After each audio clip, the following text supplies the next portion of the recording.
Hello, ladies and gentlemen, and welcome to the Bronze Silver Gold Competitive Series, Week 4, Day number 3. You got ourselves some matchups here, and as you can see, it's a little bit of havoc and a little bit of skill cap. Hopefully, the fans of Duo Esports are going to absolutely fall in love with these two teams, because you're going to absolutely see them non-stop over the course of this entire one. Army Overlord here with none other than the headcaster, John Warhood. Welcome, Army. I guess before we get into this game, we should probably talk about this new team we have here coming in for their first games of the season, Havoc Gaming. Havoc being not a new team per se, a lot of names you'll recognize, but taking over the spot of Suckles, Primates. Primates unable to really make a lot of these stream games due to their work conflicts. They decided to give the position over to the Havoc, give it over to Yaswell. Yaswell, the new captain, with I play support in the top lane, Razzle Frazzle in the jungle, Core in the mid lane, and then Yeso himself and Spartan Kixo? I call him Spartan in the support role. We are getting right underway though, going into picks and bans. The first 3 bans come out. Army, do you see any bans that you find interesting? Well, so far in this situation, it's definitely a focus on trying to get rid of the very strong AP champions and the split-pushing threat coming from Havoc's side. They definitely don't want to deal with any type of champion that can do a lot of AoE damage and to get really solid farm. So they're just trying to make it so it's nice and easy for them to tolerate. Yasuo being banned as well in the follow-up has been one of the most slowly more and more used in the Bronze, Silver, and Gold competitive series. It just feels like there's something about his changes recently that a lot of the competitive series members just can't seem to figure out how to make a consistent defeat out of this Yasuo. So in every sense of the word, in every case, they just want to get rid of it. And it looks like Aurelia is the same type of issue. Get rid of that as well. It appears to be the case. Yep. First pick coming in, Anivia. Anivia, great mid lane champion. I'm assuming we're going to play it in mid lane. We have seen it once, I believe, this season in the support role. Great wave clear, great wave clear, great CC lockup, great control of areas if they want. And speaking of that as well, of control, Skarner gets first locked in for Cadenator coming out of the jungle. I have to assume that's the jungle role. Though, interesting enough, the person, I was going back to Anivia, the person who brought out Anivia coming into the bot lane was Yeso, I believe. And Yeso is the AD carry. Could that have be a flex pick there coming up?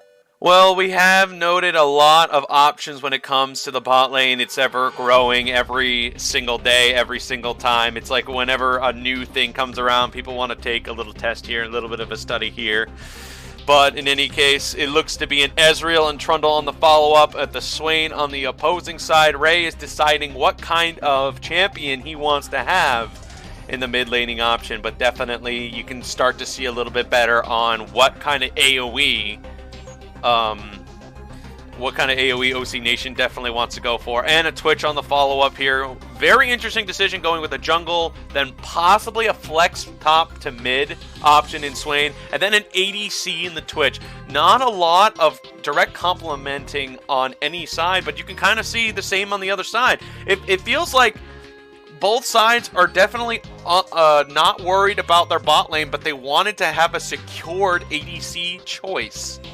So they just want to take their carries and show it out first. I feel like it's a bit interesting.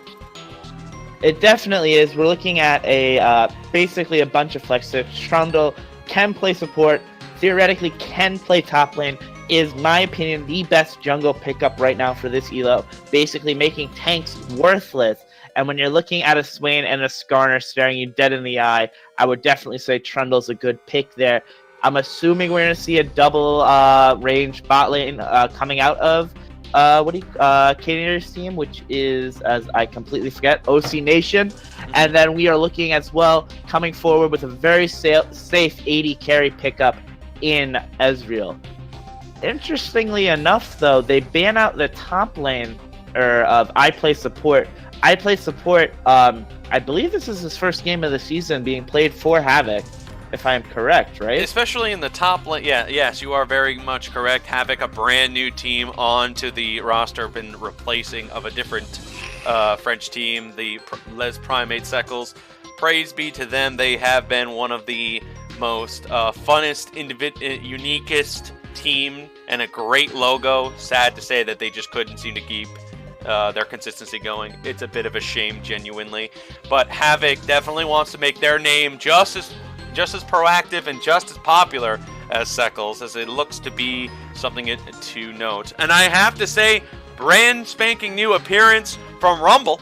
You don't really see that much often in a competitive environment. In fact, the last time I've ever seen a Rumble in a competitive environment is almost never, as I have, over the years of being a caster, rarely see a Rumble in action, and the main reason for that is his entire kit purely relies on his ultimate being effective in a team fight, and that is not the easiest ultimate to land. A strong ultimate is always very difficult for a Rumble because it's just positioning and angling. So, interesting uniqueness could be the start of a 100% win rate for Rumble. We'll certainly find out. Mundo and Soraka on the side. Trundle was the jungle. I think they made the right choice trying to cripple away at I Play Support's top laning selections. Or maybe it was a bit of a switcheroony, as it looks like Mundo and Trundle are kind of switching back and forth here. Ezreal, Soraka, bot lane, strong poke. That's all I got to say about it. Definitely strong poke, strong lane. I'm assuming we're going to see the Emax coming out of Soraka. Going to be great coming out of that. And then you have a bunch of CC right now coming out of the OC Nation team with the Rakan, with the Swain, with the Skarner. Definitely makes the Rumble a lot easier to hit. And a great scaling comp coming out of OC Nation at this point in time. I think when you're looking at who they have, the Twitch being such a strong, 3-item 80 carry. Swain, we know what Swain does, and Rumble will consistently scale up as well. Skarner being the only one really that will have an issue later on in the game for OC Nation, but with a flash initiation, if they do not get a QSS on their on Ezreal or Anivia, that you'll be seeing someone dying very quickly from the Skarner ult.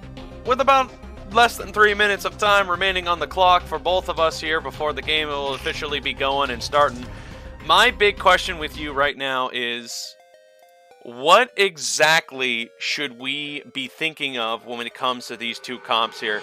I will go ahead and take OC Nation, you take Havoc. What kind of teams are they like? What's their best mentality? What's the best approach? What do you think is going to be it?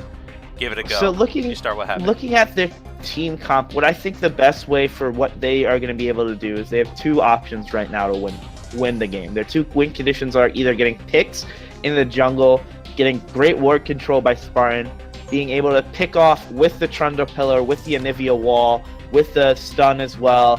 Going to start those skirmishes in the jungle, pick something off, take an objective. The other option they have, though, which is a little bit more complicated to do, but something they definitely can do given their team comp, is split push. I think you could see a 1-3-1 coming out of them eventually.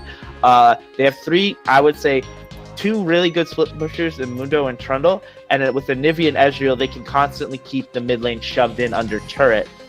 And Soraka always having the presence of her ultimate, her wish, being able, if one of the side lanes does get picked off, she's there to help them.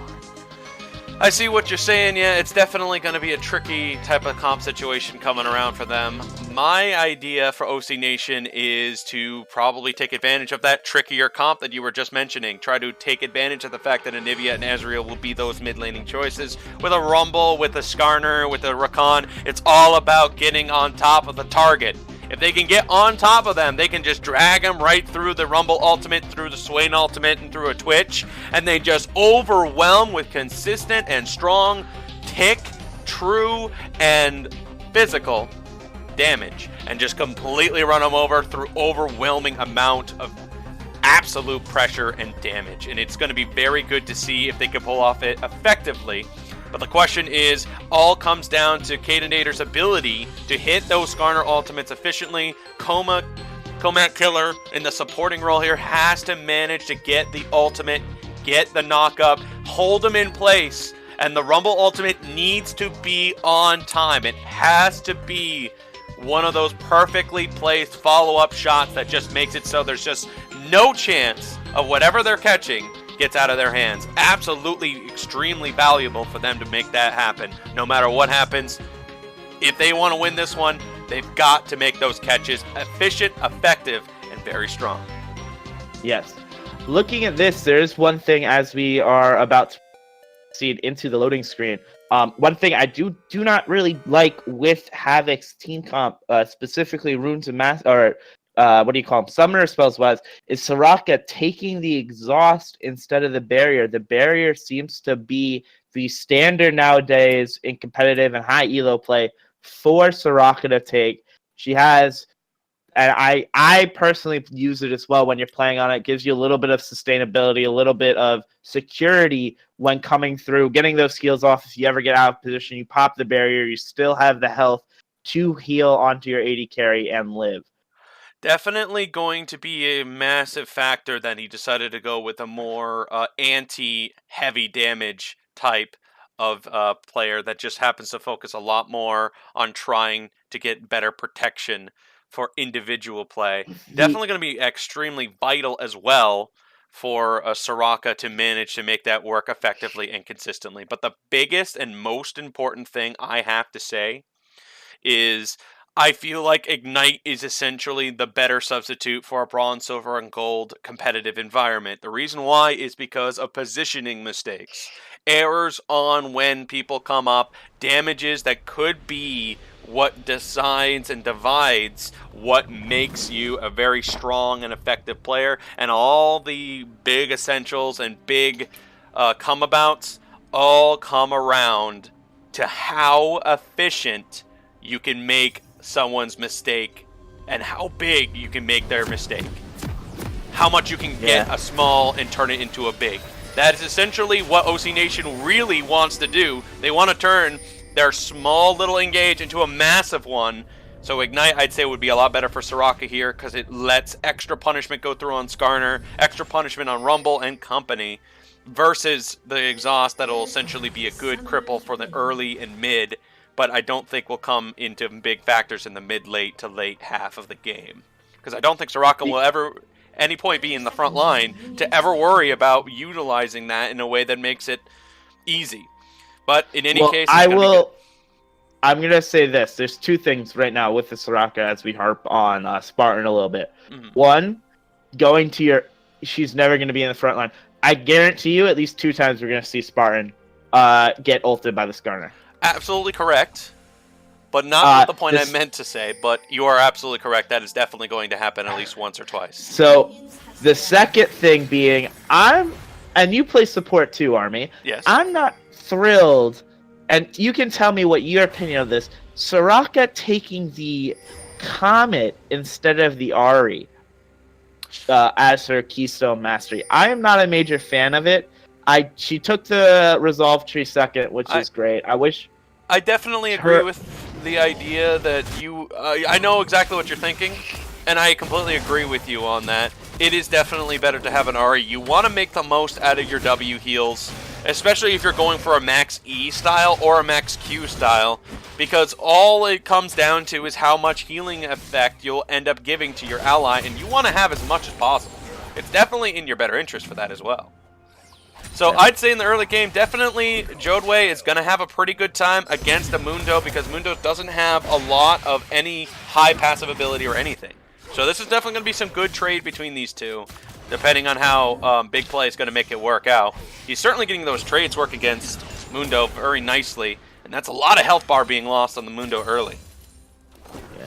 One thing we have to be aware of is Rumble's shoving ability into Oh boy, maybe too aggressively. Here comes Strundle on the top side. It's got the angle, he's got the pillar advantage, but decides to go for a bite and W instead. No pillar at all, and plays support, nearly goes down. Not going to use a flash, because he doesn't have one to go for him. Unlucky for Rumble, but it is quite fortunate for I play support as he survives that tower dive. Yep, exactly what I was about to say. If this Rumble keeps shoving up, it sets up perfect opportunities for the strong gank potentials of a Oh my Trundle. goodness, the burst damage by Core! Ray's on the run! It will not be enough auto attack damage. Skarner coming from the side here may activate the passive early. Here we go. Core's going to go ahead and get jumped on and will barely stay alive. The burst damage he was hoping for from the combo was not going to be enough to take out Ray. And that mid lane is extremely low, but not low enough to kill on either side. The first blood is literally a few autos away from both angles. Core's going to try it. Goes to the Q, gets the procking, doubles it, and gets the burst. Here comes Kaden. He's going to try to take out Anivia. Half health on the remaining health bar. The auto attacks are way too much. Gets the second proc on the Q and takes him down. Kadenator, easy takeout for lunch for his early arrival in mid lane. Great overall play by both of them. I don't think Swain greeted a little bit there. Understandable given the fact that he wanted to get the first blood. Flash for flash with the Anivia pre that first blood ends up costing him his life. But the return kill over to Kadenator, giving a lot of extra gold into Kadenator's pockets, which will allow the Skarner to scale much quicker. So far in these matchups here, you see light scrimmages, small scrimmages, and some pretty interesting little fights. But this one seems to be going in Ray's favor as Core takes half the health bar gone from that easy plate combo by Ray. Yeah, definitely unfortunate. Core stepped up a little bit too far into Ray's grasp. Ray able to capitalize, take a lot of the health of Anivia. Coming off of that, Anivia really just needs to sit back, let Swain shove in over and over again until he gets 6, at which point then he can start to shove back and force Swain under the turret. So easy, it looks like the both junglers know where the others are on the top half of the jungle. With this knowledge, Ezreal has decided to, with Soraka, shove both Comac Killer and Killjoy underneath this tower. And the Killer bot lane, you get the pun? Killjoy? Killer? Yeah. Yeah. Kill. They happen Never to a be... good joke when you laugh at your own joke, Army. I'm just gonna say that. But as we have our play-by-play caster laughing, something I want to point out: the great vision control coming out of OC Nation. Wards deep on either side of their jungler is going to be able to track Trundle as his respawns start to happen. A secure ward placed for both the top lane.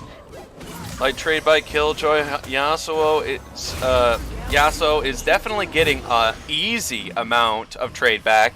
Soraka keeping him nice and healthy, no problems. And Mundo finally reaching level 6 is now about, what, I'd say 30, maybe 40% of his health bar remaining at this point.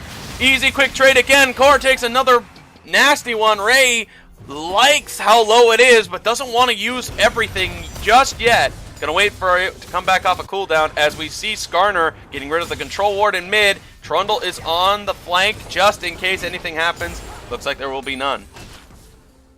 Skarner now poking into the red buff that he sees about to spawn. Both first spawns about to come up. This may be a big fight in terms of what this game is about to happen. Skarner just recently stole the red buff away from the Trundle, by the way, as we are not able to see that. Takes the blast cone out. So good, nice, efficient steal by Skarner. Really nice job on his part as he takes advantage of the Razzle Frazzle's slow clear rate by comparison. Yeah, usually when I jungle the Trundle, I would always want to get the Tiamat first to speed up the clear. But he decides to instead go for the lane pressure gank with the Stalker's Blade. Definitely makes his ganks a lot more stronger, but will keep his clear rather slow. Still not enough damage in the top side for Jodway to go for the big play. I'm still very curious to see when he's going to try for something risky. And the silence completely connects onto Killjoy, and he takes a massive trade there. Very risky decision, as this is a good opportunity for Ezreal if he had just a little bit more mana. Wonder if he's going to go ahead and start backing for the tier, but it looks like he's definitely going to have to not go for that item.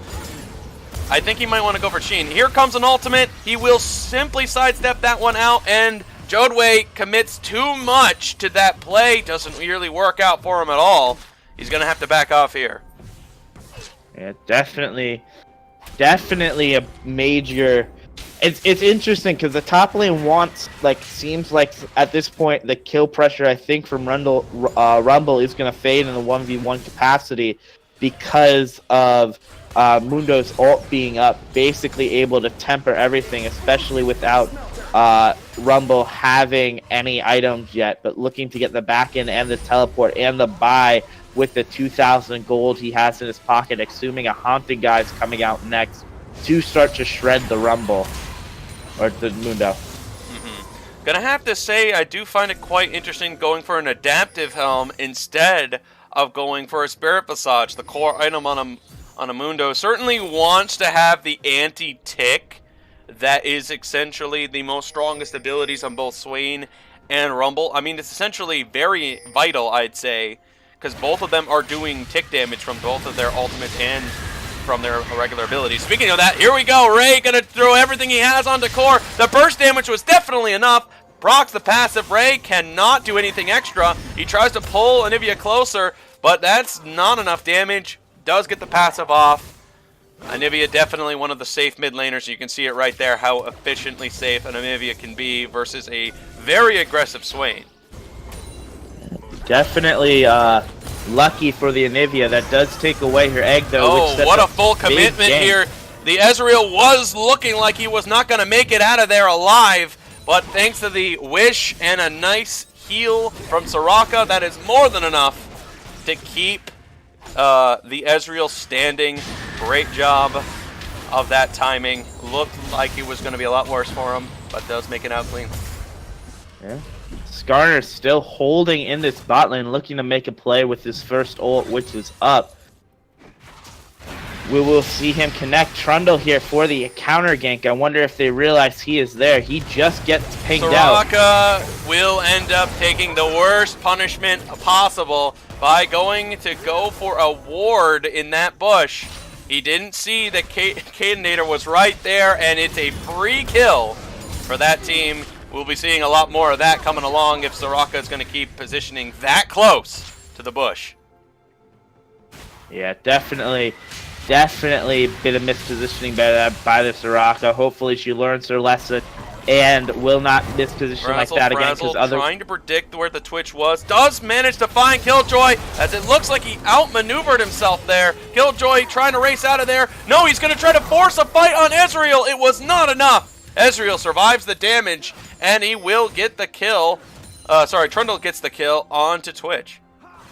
Good return kill there. Twitch, though, scaling very quickly, almost at the Bork. Bork, one of the cheapest and most powerful 80 carry items at this point in time. Going to give great pressure to a slowly scaling Ezreal. Ezreal going for the much more big game spike of the Manamune, and I'm assuming with the next Sapphire Crystal, it's gonna be a Trinity Force.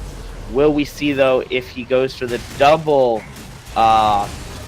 tier stack, which is an incredible late game spike, but an awful mid game for the Ezreal to have to play with. Yes, and it's all about trying to get that late game into mid game. That's all the way that Ezreal's been able to have done throughout his entire play style. It's just get me to late game as fast as possible.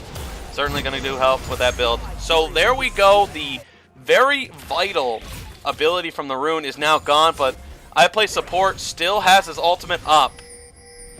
It's 25% of his health if he activates it, but that could be just enough burst damage for Jodway to get the turning point in that quick trade. Let's see what happens in this light scrimmage. No, neither side going to risk everything to try to kill the other. Definitely would be popping this soon if I'm Mundo. Mundo needs the extra health to make sure he's safe. If he gets hit by a couple more of those flame spitters, the ult's going to come out and he's going to fall quickly after that ult without even through his ult. So, Core here is clearing the wave a little bit, trying to lead Swain closer in so Trundle has a better pillar position, but doesn't seem to get it. He fires the entire combo, misses all of it, and Razzle Frazzle comes in, hits the pillar, and Swain's not going to have any of that, uses his ultimate in self-defense, getting both Anivia and Trundle to back off. Definitely a good... I feel sad for Razzle Frazzle here, because Razzle Frazzle in this point in time has made a couple great gank paths. Oh boy, it looks like they're quite sick of each other. They're going to throw everything they have to try to take him out, and the obvious advantage is starting to come through. The inability to get any health back versus the ability of massive sustain is definitely going to make it easy for iPlay support to win that quick and decisive fight in the top lane. Definitely big swing of power there. At the time, with no deaths up there, Rumble was up nearly 12 CS. Now gets the CS pressure, and Mundo gets to shove into turret back, probably complete that adaptive helm, and then teleport back into lane with the double AP. Go ahead. So in this situation, it is quite obvious in a lot of people's minds. Here is a strong counter pick. Mundo essentially just does Rumble's job of doing overwhelmingly amount of tick damage and sustain that just essentially does Rumble's job a little bit better than he does on both ends of the deal. In this situation here, if you're a Rumble in that situation, my idea would be, okay, use your ultimate to just clear waves. Use your damaging move just to force Mundo under tower. And Blake Play Jodway definitely is doing one of those things, but he's not really thinking about using his ultimate unless it's to try to damage the Mundo, and it's certainly not going to work until he has some way to negate some of that magic resistance and any way to make it easier for him to kill him. Speaking of that, Cadenator was completely locked up, uses a flash, but he couldn't get out of the area he was trying to get run to. Cadenator goes down, getting caught in the nice angle by both Core and Razzle Frazzle. Speaking of that, looks like it's another one, and Swain falls victim to it as well. This is what we were talking about, that great control of the area. Starts with Cadenator getting caught out in the jungle, trying to leave. All they have to do is pillar him to force the flash out, and then after he flashes, the Trundle seals off the escape. And you have a dead Scorpion and an Infernal Drake to follow up there. Yes, definitely looked like the opponents were just like, what? Wait, Skarner got caught. Oh wait, I got caught too.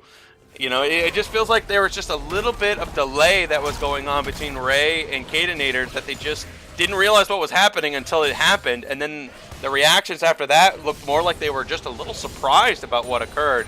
Great usability by Trundle and Anivia to just make it almost impossible for them to get out of that the moment they got caught. Yeah, this is what they have to do to win if they're looking to pick their way through the game, making sure that these burst champions... damage, stun connects well, does get the wall. Core on the run, ultimate used to slow him down. Core's got a slight chance to squeeze out of this one, but it's slowly becoming smaller and smaller. He uses the ultimate to try to force Ray into right where Core wants, and Ray nearly goes down. Comat with the save from the barrier gives Ray just enough health bar. The Q does not connect, the passive goes off, the knockup's used, and the damage is starting to be a little too much. And it'll be Ray that takes the kill. Unlucky for the Twitch, who definitely loves to get closer to those late game items. Certainly gonna have to wait a little longer. So, I actually think that Core there could have escaped if he kept walking down. He decides to try and, get out through his own jungle. I'm assuming probably his thought process is he was dead anywhere, try to stall it out. Ends up nearly killing the Swain in what must have been a scary moment for them. Anivia not even really having any damage items yet, just a Roa completed. I don't even think she had that completed at the time. Taking all of that damage from Swain.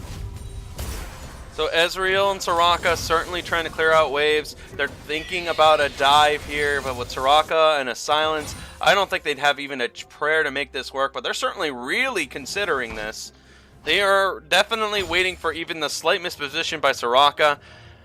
but they're not really getting it, and Ezreal and company are certainly playing it very safe as they have zero vision and zero understanding where their enemy is, so they're just not even going to bother going anywhere outside of their tower range. Good call on their part with the lack of vision that they have. Well, that's what we said. Learning on the fly. It's a key important for any sort of sport or any sort of activity whatsoever, including improvement of League of Legends. Soraka making them engages. He's about to run into more trouble than one. Ultimate used by Twitch, and Ray will flash. No, he didn't flash there. He looked like he just did a lot of burst damage. Ultimate used to make sure Trundle has zero chance to get out of that sticky spot, and he gets taken down.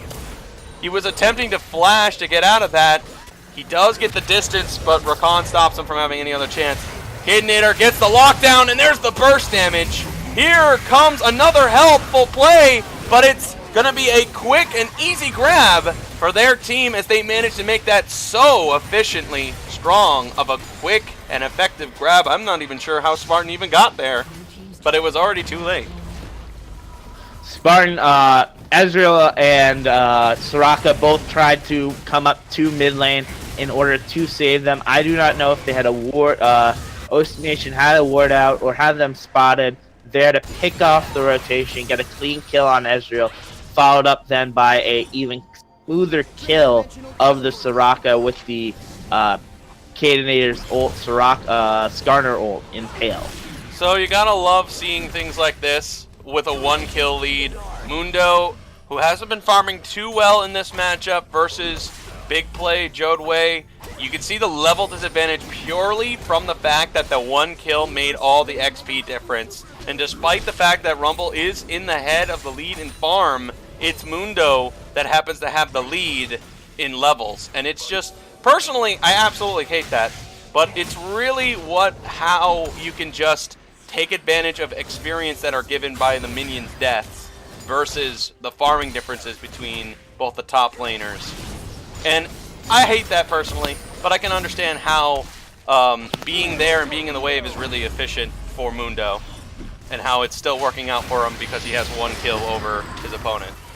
Anyway, ult now used. Cadenator trying to take him out. There's a massive regeneration. Ultimate used by Soraka is going to make 100% chance Mundo does not get taken out. But because the wish was used, that will be Spartan positioning himself, not paying attention, and ends up getting overwhelmed by the Rakan as that makes it a clean and effective escape.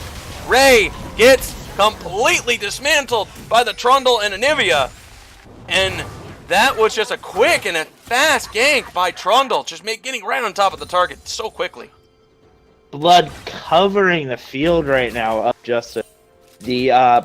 First off, the great play by Comet Killer, seeing the wish used, knowing Soraka is in a vulnerable position, able to go in immediately with his ult, getting a cleanup on the weakened Soraka, who doesn't really have much. Another regank attempt. Mundo is dragged into the ultimate.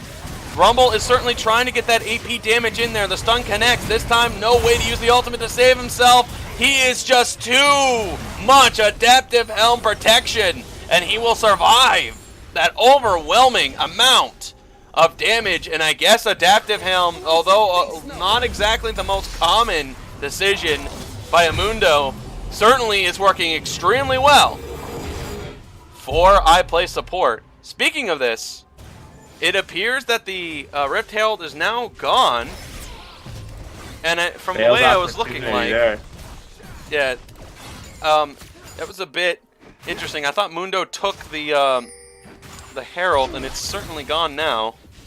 Looks like he didn't activate it either. He never activated it. It expired on the recall itself. Yeah. It's an unfortunate situation. That was an easy tier 1 for them to use on mid lane. But Swain able to capitalize and get the first turret gold when Ezreal and Soraka got picked out. Would be vital for OC Nations to secure this. What a heavy lockdown! Great positioning and great usage of abilities, and Cadenator using the smite and everything else to keep himself standing. It's an attempt for steal. Trundle somehow outtakes the Infernal Drake. That's 2 for them. Killjoy trying to take out Soraka in the back line. Good positioning and angling, but it's too much for them. They're going to throw everything they have. A flash over his own wall. Core takes out the Rakan. Killjoy trying to take out Anivia. I don't think Core is going to get out of that one. It's burst damage by Ray that gets the kill. Here is an ultimate used by Big Play. Jodway, and does not get the kill against the Ezreal. And great aiming and precision by Ezreal to just get some quick Kleptomancy stacks on his way out. So, when you look at this, this is an example of what happens in these type of team comps with the team fight. Trundle and Nivea do a great job making Kadenator blow everything just to survive the little bit of alteration to the terrain, when resulting in the Infernal Drake being taken. However, the follow-up fight after that, the brand new team of Havoc not really having a ton of damage yet, and without Havoc's Mundo. Oh boy, Soraka definitely the good target here, takes him out, but because of the silence route, it will end up allowing Mundo to have a chance to take him out.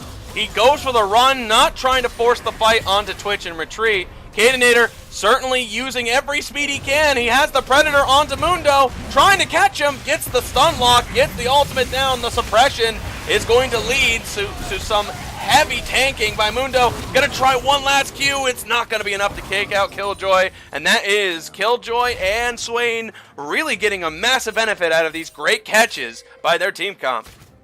Yeah. I mean, I would say that's more of a misposition there by this Soraka. Soraka wandering up into a jungle where she had no right being in, trying to heal the Mundo. Mundo doesn't need much health sustain outside of his own, ends up paying his price for it, and then Mundo, because of the fight that spawns from Soraka getting picked, has to pay the price as well. Now they get full Baron control. I doubt we'll see them take Baron, but at this point in time, a free Baron control opportunity. 4 more picks to come for Kadenator. So we look at the scoreboards here, we look at the little bit of money differences. There's not really much to talk about here. Despite the 3-kill lead for OC Nation, their farming differences is starting to become a bit more apparent. The mid-laning advantage from the 200 CS Anivia versus the slowly approaching 200 CS of Swain, I believe, is the big factor difference in these money differences. As you can see, Rumble is clearly ahead of the Mundo, and Ezreal has a 1 entire wave lead. Actually, a little bit more than that. It looks like a minion in some to go with it as well against their opponents. If you don't see, the lead is coming from Twitch being 4-1-5. Nearly having, if you look, 1,000 gold advantage over the Ezreal. With the Avarice Blade now as well established with that lead, I Play Support may start to run into problems with his health regen if he is to box with the Twitch at any given point and time. So absolutely going to be the massive factor here is Mundo at this point. He's finally completed his 2 vital items going into this matchup here.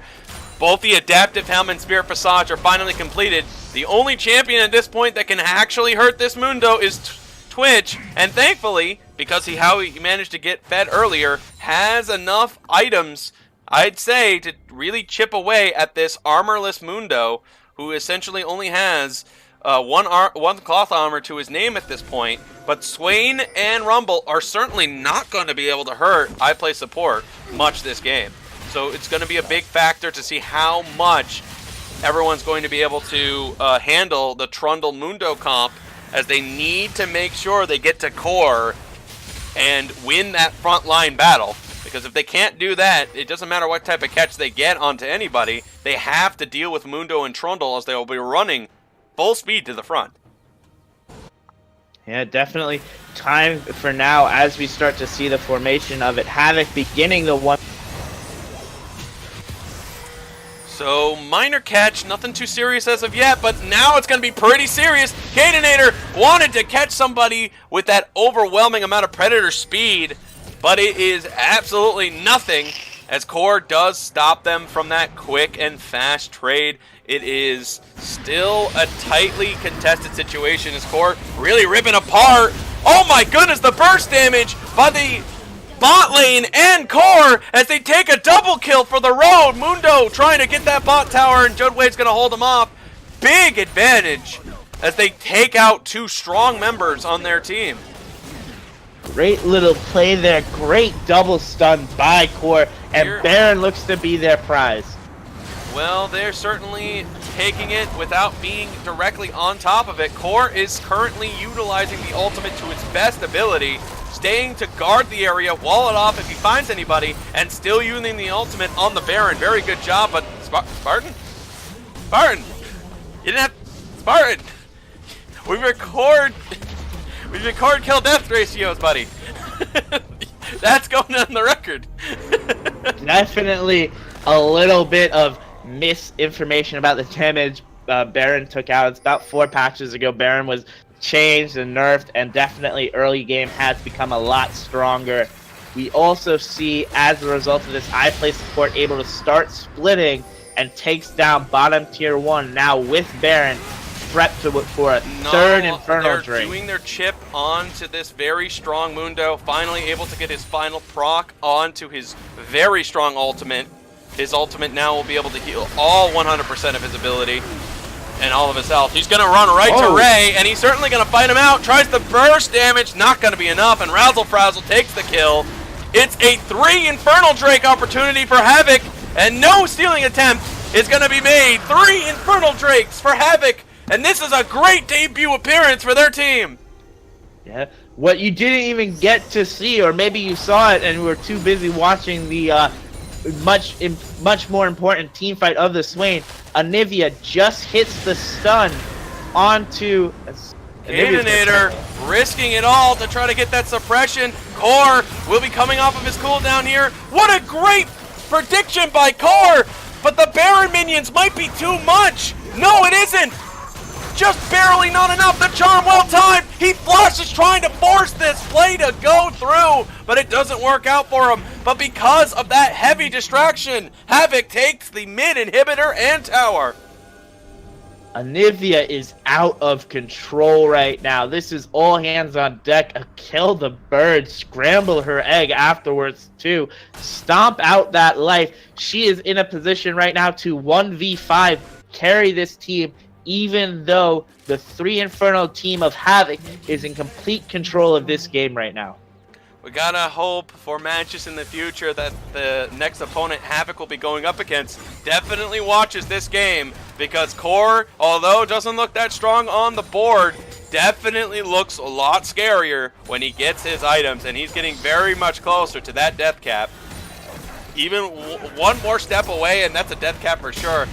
And it is a slight catch Razzle Frazzle thought he had, but it's a blast cone that decides otherwise. And the siege begins at the mid lane. Their catch comp is going to be a little tricky to pull off with the Mundo being as tanky and as healthy as he is.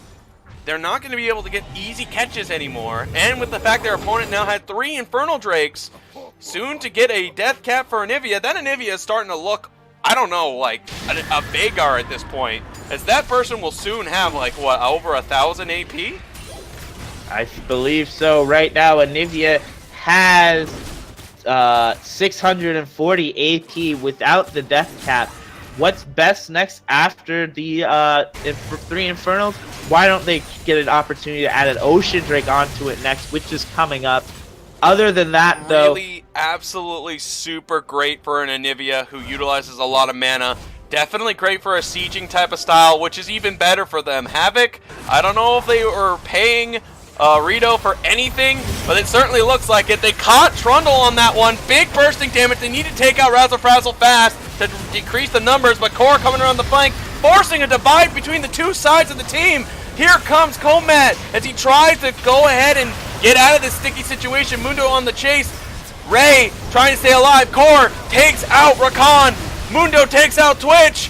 Soraka somehow takes out Swain, and it looks to be Cannonnator on the run. The Cleaver does connect, but it's not enough to take him out, and that will be no ace, but it will be another inhib tower going their way, and Havoc with such a ridiculously strong team right now, I don't think they can really lose it at this point, folks. 30 seconds on the clock, and they're going to go right for the win. The only thing left up is the Skarner. Skarner not having anything up either to really stop this. I would have come out of the base if I was the Skarner. There is no way that happened. Welcome to Duo Esports Havoc. welcome back, Yeso, and everyone else. Congratulations on the first win for your season. Absolutely great performance from Havoc, their first debut appearance. They look really good off of the gate. And no better way to look good off the gate than securing the Infernal Drake objectives. He got all 3 of them. And Core certainly was the happiest little bird you done see. Looked absolutely fantastic that game, rocking a 15k gold lead in that 32-minute matchup here. Almost half of the time for half of the gold that he certainly acquired that game. Let's take a look at the graphs, see how much damage we got to see out of this Anivia. My goodness, 33,000 damage, just barely out-edging the time per minute by 1,000. Wow, fantastic work by this Anivia. And with 3 Infernal Drakes, I'm not shocked about that at all. Just absolutely very great performance here. And the damage dealing certainly was extremely good for Anivia, as he absolutely needed for that one. We take a look at other little statistics as well here, but I gotta notice, looks to be an interesting little C here. Soraka definitely going for the more damage from the E style, but it didn't really work exactly as he had planned. It appears to be less damage than the Rakan itself. Might want to go back into the drawing boards if you're going to commit, a Comet to try to amplify the damage on your poke, but it still does less damage than you intended. Might want to take a double check on that next time and look back into the books. Let's take a look at the tower damage this game. Quite a lot of it on the blue side. They certainly managed to get that to work. Quite a lot of damage as well on the opposing side, but they couldn't seem to take more objectives than they wanted to on that regard. Certainly a bit of a drag. Let's take a look at some self-mitigated and damaged tanks. Small thing I wanted to note is it appears Swain certainly tanked a lot of damage at the front line. He was a main focus, and you can see why he would be by his comparison. The Anivia certainly was not a front line focus in those battles, and you definitely have to factor that in on the next situation. If you got to make sure that if you're gonna take down a carry, and Anivia might be one of those type of carries to take down. What do you think? Yeah. I definitely think looking at all these statistics that you have noticed, I wanted to point out the total the damage dealt to champions by the Swain as well, not as total damage dealt to by Swain. 6,000 less, but definitely a good showing in a 32-minute game, almost 27,000 looking at that. The self-mitigated damage as well. Can't really do much when you have a team that's almost basically doubling how much damage they're taking in a 30-minute game. Mundo himself healing for nearly 32,000 damage coming through that as well. Hard to do that in a 32-minute game. That's 1,000 mitigated damage a minute coming out of the Mundo. Finally, I guess most importantly in Duo Esports, the Vision score, right, Army? This is your big thing. Mr. Vision himself of Duo Esports coming through. Great numbers by Keenanator. You're selling me quite a tale. You're certainly hyping me up for that type of topic. And we certainly take a look at the Vision score as well. Seems to be Skarner coming out on top. A jungler, vile thing like that, winning the most Vision score. Ugh. As a support, absolutely hate it if a Vision score by a jungler is superior to mine. Gossip aside, of course. Very great Vision when ward placements by the Skarner certainly did help a lot on the catches, as we saw in the early game and mid game, as they were able to consistently take out the Ezreal and Soraka and make good catches on Anivia. That was definitely a big factor in that their opponents certainly did not do enough of. And when it finally came down to how strong and they had just had the bigger muscles, it definitely turned the fate of the battle on its head.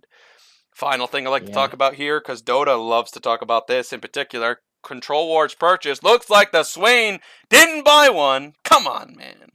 Come on. Come on, man, Swain.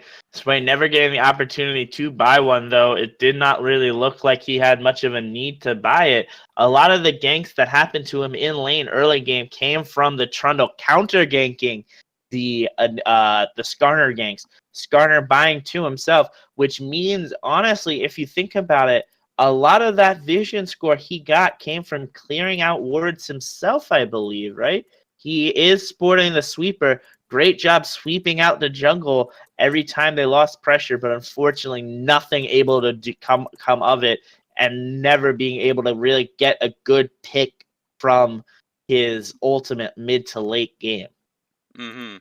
So as you guys have just witnessed and noticed, it is another match to come. About 10 minutes from now, we got to get ourselves going. We certainly talked quite a lot about Havoc's first debut performance here. I'm going to love to see more of it because I'm going on next time for the next game coming up and the game after that. But as for Warhood, he'll be done for the time being. He may be called back in just in case anything happens. But for the most showing, thank you very much, Warhood. That was a fun catch with you, man. Thank you so much, and have a wonderful day from myself to the community of Duo Esports. Remember to follow our channel at Duo Esports on Twitch. Follow us on Twitter. Subscribe to us on YouTube, where we post all the VODs of our games. And then join our Discord. We have a wonderful community. Have a wonderful day, and good luck to the rest of the matches going forward. Absolutely. We'll see you guys coming up pretty soon. Catch you in a moment.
Hello, ladies and gentlemen, and welcome to the next match in the lineup here. Skill Cap Gaming versus Lobster Gaming on the Week 4, Day 3. Let's see what we got in store for matches to come here.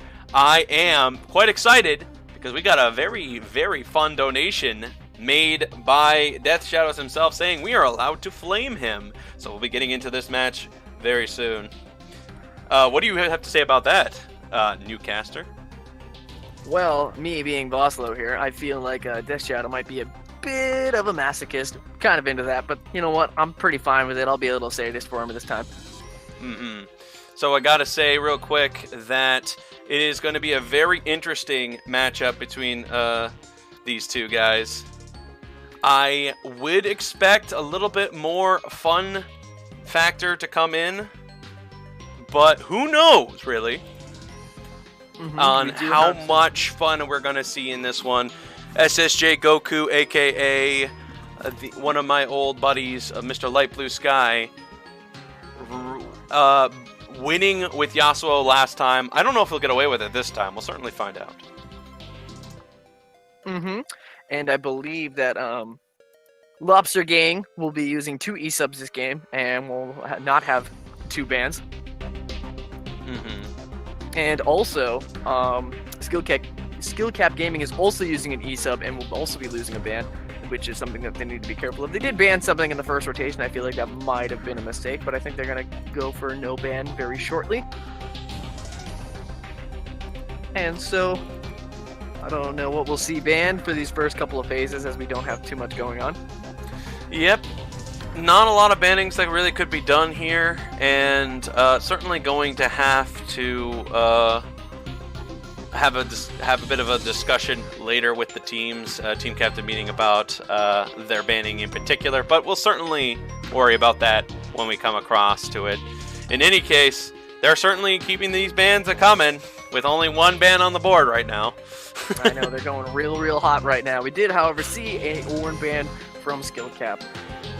I'm assuming that's because I'm assuming that Train Game, I think, was the one that played it, or Bygone Coder played it. Train Game is normally Lobster Gang's top laner, but it looks like he's playing jungle this game.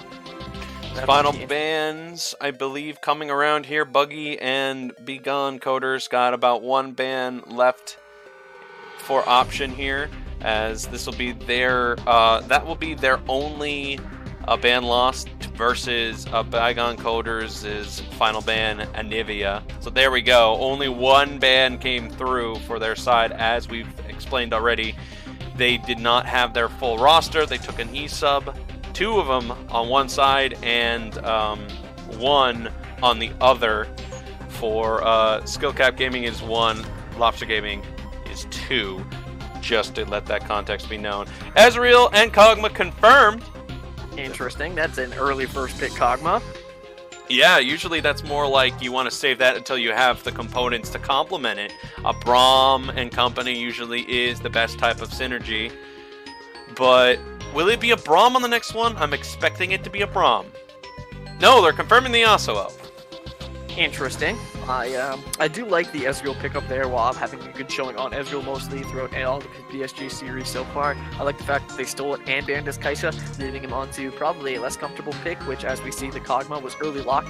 It seems a bit weird, as I would not really want to first pick a Kog'Maw. I mean, you do see the Ezreal, but you can still get something like a Brand or something in the bot lane that would just make Kog'Maw's life literal hell. So, looks to be a Zoe on the follow-up here. Very interesting decision. I can see what kind of choices he's flipping between both the Veigar and Zoe. He's going to be looking between the two and goes to confirm the Veigar. And honestly, I'm going to have to say, worst champion he could possibly pick. I mean, I don't even think he even plays Veigar. I don't even know what he's going to do. I think he's just going to keep missing every skill shot like he usually does with that champion. I don't know. What kind of details do we have on Death Shadow here? That his enemy opponents really like walking into the baby cage when he does play the champion for the most part. But other than that, though, I mean, yeah, you're absolutely correct. he just can't seem to figure out how to land a single skill shot. So I don't even know how he's going to be able to do anything other than pressing R. And when he does, it's just not going to be able to make any of it connect. Like, he won't get any kills off of it. So I just feel like a bit of a waste of time, wasted pick. Yasuo's going to have a really easy time against this Vigar, and it's entirely a misplay on Death Shadow's part. But enough about... Well, the ultimate. Exactly. So just useless in a lot of cases, you could say, for this guy. Absolutely, and we do see a Lee Sin and a Mundo ban. I don't know why they banned Lee Sin, because I believe that is actually Curly Killer's jungler on the Jax. And they do also have a Trundle ban. Interesting. Well, with a Mundo being out, Trundle being out as well, they definitely don't want to see what happened last game happen here. Absolutely. And they really being banned as well, so they are expecting Yasuo 100% to mid. Makes perfect sense, as SSJ Goku had a great time last time he got Yasuo. He was doing poorly in the beginning, but he really rallied it all the way around. This might end up happening here, but let's see what Is Yen says about that. And we do see a Lulu coming in, which works very well with a Kog'Maw. Probably the best thing he could have picked there.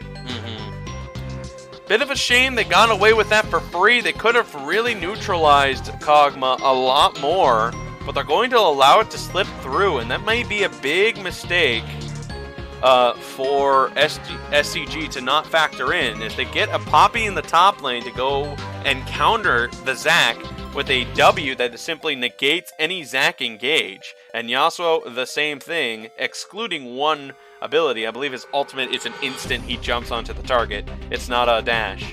So Poppy can't cancel that. Unstoppable, by the way. Nami to be with the complement of Ezreal. Not exactly the high support nowadays to be used in the bot lane, but is still going to be a great one. Well, late game carry wise, I just don't see a late game option in skill cap gaming. I just don't feel like their mid laner just isn't ever going to be able to scale any AP at all. So I just don't know. Like, I feel like the entire game is going to rely on Jax and Ezreal, and you can see why 2 carries in the late game is going to push Vigar into the late game, because my goodness, it's gonna be a struggle.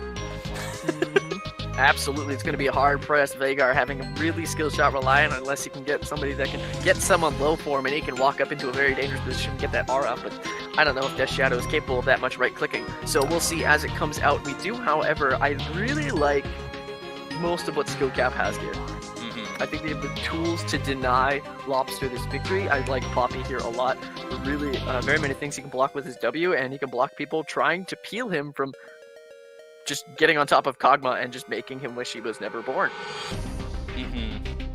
Now, not to mention just that option, but also to counter out, make those confirmed catches on a Yasuo and Zac and Fiora, just able to just take advantage of their opponents utilizing dashes to get into a play or onto a play.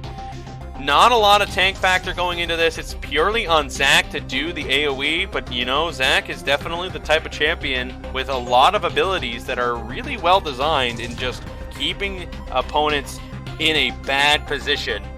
And that's exactly what they'll have to factor in skill cap gaming for sure. But that is extremely beneficial for Kog'Maw, who loves to hit targets right where it's nice and free for him to do so.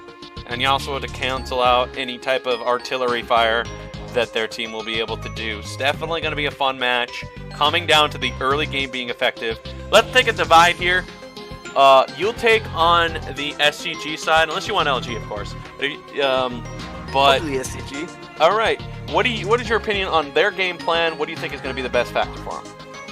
For skill cap gaming, obviously the best game plan is to play around Poppy's ability to get on top of the Kog'Maw with the Jax, and having that dive buddy composition while Ezreal and Veigar can play around on the backside to try and do out the DPS. Luckily, they do have Ezreal, who's very good at poking, because, Veigar, it's Death Shadow, so I don't know if he'll be able to hit anything. He will try his best, but luckily, if he puts his baby cage behind him, we'll know he's having a good time.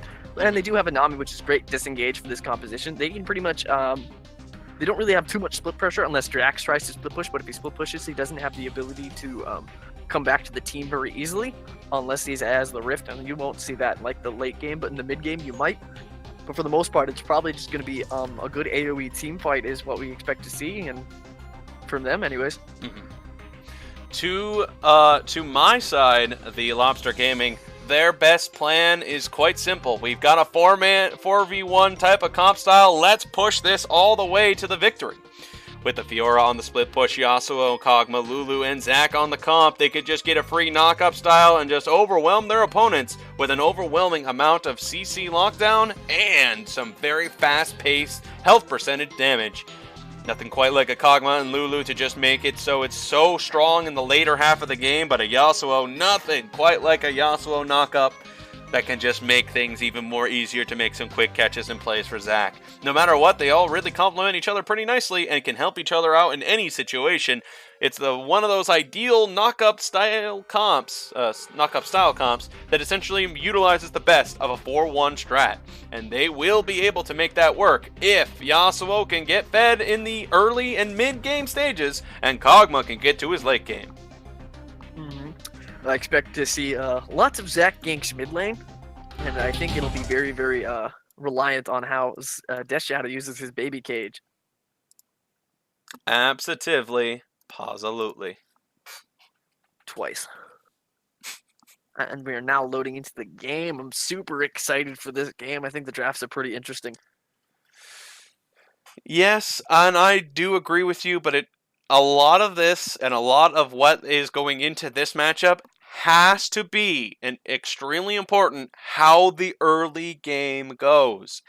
Both sides are definitely building strong for their mid-game spikes, but it's early game that will bring them closer to that point, and early game that makes the decidable factor. So absolutely imperative for them to have their early game go well. Imperative. Or, I think imperative's not actually the word I'm thinking of. I mean, important. It's the most important. Imperative works there, but it does actually. I think it does. It would be imperative. It would be imperative for them. I believe it works. Thank you. But I believe in this case we do see Death Shadow doubling down in his R clicking capabilities. He did go for precision as his second mastery, and I really like that because presence of mind. It's really hard to dodge that skill shot. I know, and the comment just to add a little extra shot to be fired. Well, thankfully he won't ever be able to proc it for Yasuo's sake because he has to land a skill shot, and I don't think he can. So might as well not even factor that in. Honestly, Summon Airy, at least you could just kind of proc it, but I don't know. Maybe it would have been like to have gone resolve for him, because at least he can get an auto attack in there and get some health back, and that would be good for him. At least he can't miss on an auto attack. That's why I should have went press the attack. Obviously the correct decision. Yes. Auto attack Veigar and then hit R after the press the attack. 7% extra damage. Boom. Point and clicked. Yeah, that's perfect. That's perfect for him. He's definitely going to need some way to make these skill shots land. We'll certainly find out if he can or not. Damage-wise, Poppy going with the Grasp of the Undying versus the Kleptomancy Fiora. So Conqueror Fiora, sorry. Wow. Woo! I was so used to Kleptomancy always being on a Fiora that I forgot with the changes coming around that that's no longer the thing, you know? So, silly me there. Absolutely, that is completely fine though, and I think we have pretty decent keystones. The only ones that I could maybe be like, the Conqueror on Jax, I don't really agree with here. Especially considering there's not really too much frontline. The only frontlines are really Zac, but Jax doesn't really care about hitting the Zac. That's pretty fun to say 3 times fast. I won't even attempt it. Okay. So, they're setting up a night vision line. No attempt of invade going to happen. Definitely the right call on both sides here. 30 seconds until minions spawn. So, looks like skill cap being defensive, trying to play around a defensive, seeing if there is going to be an invade happening, but nah, I'd imagine their only chance for a knock up here is to, well, somehow in a long fight, Yasuo gets a double proc on the Q. I don't think Zach would ever start an E for a camp. That would definitely not be in his better interest to do so. But vision line is vision line, and we'll be seeing some camps cleared quickly. So I think Zach clears just a smidge faster because Kog'Maw will be the big reason for him to do so. I think the auto attacks being consecutive and damaging, I think will let Zach just barely outrace the Jax in the clear battle. Well, we'll certainly see if that's true or not. It'll be interesting. Kog'Maw does have a good amount of early damage. Ezreal can use a couple Ooh, late start by Jax as well, so I think I automatically am right now. You are absolutely correct. It looks like AFK being the priority here. Alt-tabbed for a second or something, or wasn't paying attention to the time, getting some early jitters. He is the E-sub here for skill cap. Curly Killer wanted to get the Vision Ward down in case the Scuttle Crab comes up. He'll certainly expect Zach for sure if anything happens. Yasuo retaliates with a ward in the bottom half of the brush. Good call on his part, as he wasn't as it is in his better interest to have some sort of vision early in case Jax tries anything fancy on the mid lane. Absolutely. We did, however, see from that late start that Nami was a bit late to lane and will not reach level 2 at that critical point, which will be very, very bad for her. However, Ezreal will hit level 2 early, which is pretty good for him, I feel. So, in the trading between Poppy and Fiora, Fiora, I'd say, has the advantage due to the season that is better in benefit with the Conqueror. It's just so much extra true damage that Poppy won't be able to have actual protection from, but does nerf a little bit. But anyway, big trade here. Flash E onto the Fiora. That's a little aggressive. It was, and he certainly wanted to make a statement known to Coder. Now Zach, knowing that opportunity, could make a play on top side, but Jax clearing out the Scuttle Crab is not going to allow any easy gank to happen whatsoever. Bubble does misconnect there. Chief will get some pressure back, but loses half his health bar on that unlucky trade. Absolutely. Real sad down there. Being a bit behind, not having that extra pressure you need with that bot lane is pretty sad. Nami really likes to be the lane bully if she can. She does pretty well into a Lulu, as long as she's able to just heal up fire and just bait out Nami spells. But it doesn't seem that that was to be the case, especially considering that little late start was pretty sad for them. I'd really like to direct back to this top lane, because that E-Flash was a bit aggressive from Buggy. Certainly has a lot of confidence in the fact that he can repel Zach, and he's definitely confident that there's no Zach coming top side, as you can clearly see, just spotted out a moment ago, so doesn't have to worry about that. Vigar wasting quite a lot of mana. Another obvious miss shot by Death Shadow. My goodness, that guy, I don't even know why he even bothers playing any champion that involves a skill shot, let alone Vigar. Just asking for a defeat in this matchup right now.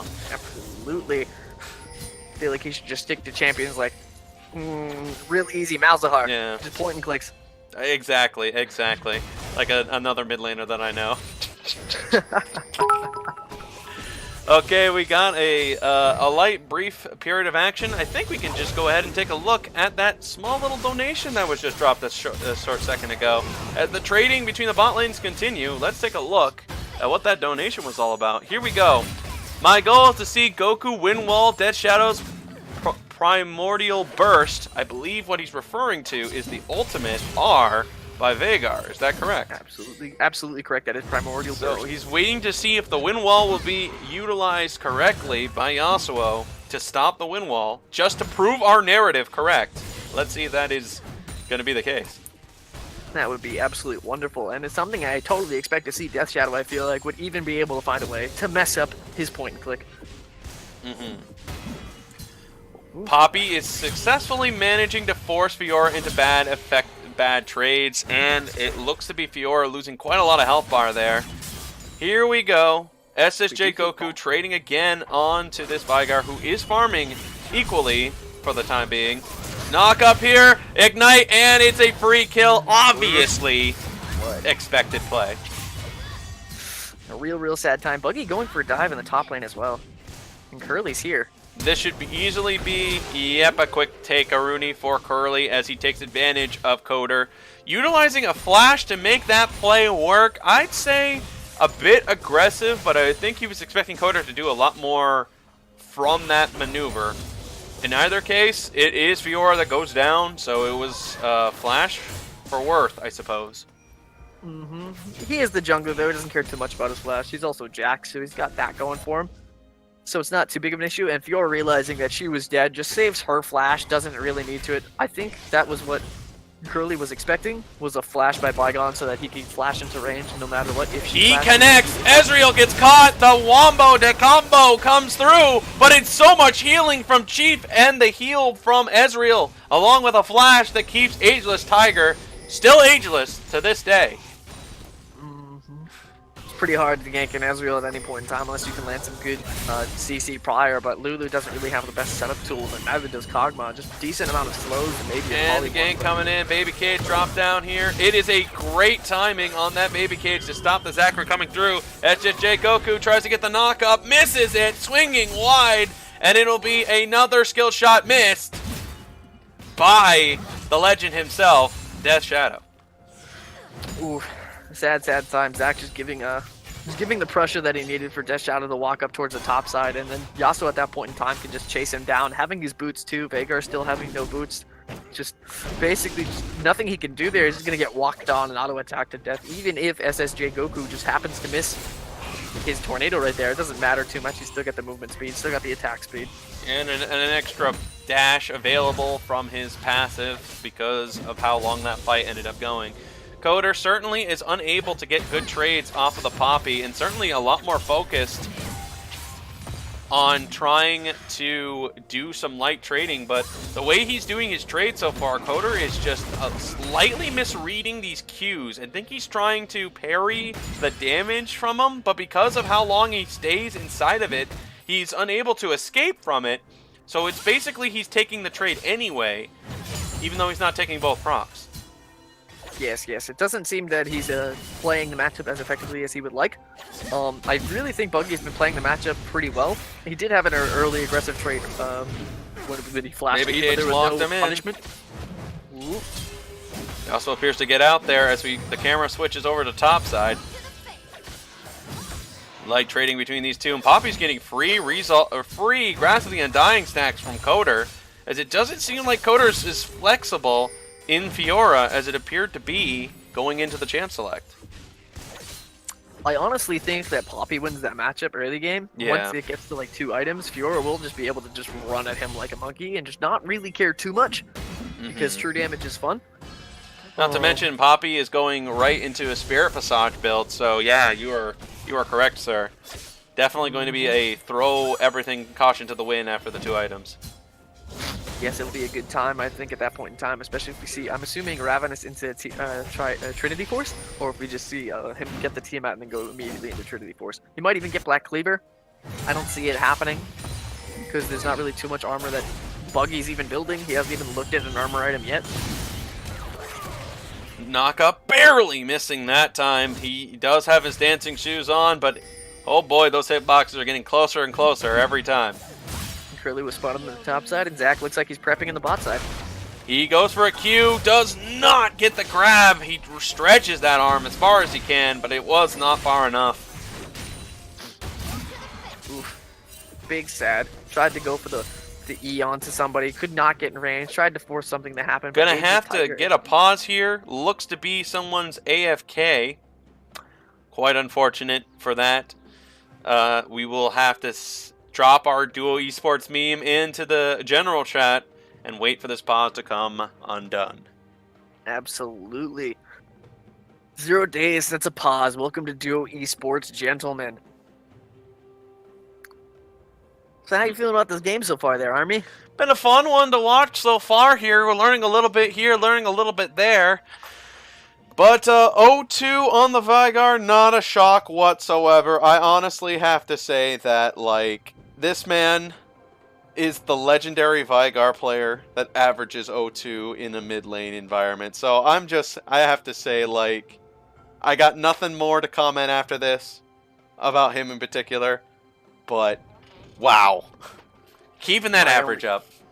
My only comment is that he should change his name from Death Shadow to Deathmane, because it's clearly all he's been doing so far this game. Or Gray Screen Master. Or Gray Screen Shadow. That would be even better. We'll switch up SCG to GSC for Gray Screen. He'll be fine. Good call. Good call. Good call. So, Light Flames aside, their team definitely has the farm lead, as their opponents have been struggling a little bit trying to get their farm averages up. Coder's definitely having a bit of a struggle against the Poppy, as we mentioned. Ezreal, despite having ganked twice, losing both his flash and heal previously on the last gank, still unable to make these E jumps large enough for him to get CC lockdown for longer than a few moments. And Lulu, unable to get in a good position to hit that polymorph. So, Bad and Star just couldn't seem to help out with those ganks as of right that moment. And their bot lane attempts have been swing and a miss so far. Absolutely. And I think it's pretty impressive in the fact that, memeing aside, Death Shadow has, albeit died twice, he's still keeping up in farm. He's only down 3 and there's a wave pushing into him right now in the mid lane. So he's still going to be able to get this farm and still be completely fine. Jax is completely out farming and outpacing Zac at this point in time, despite Zac's ability to early gank. He's not really been able to do too much on the map.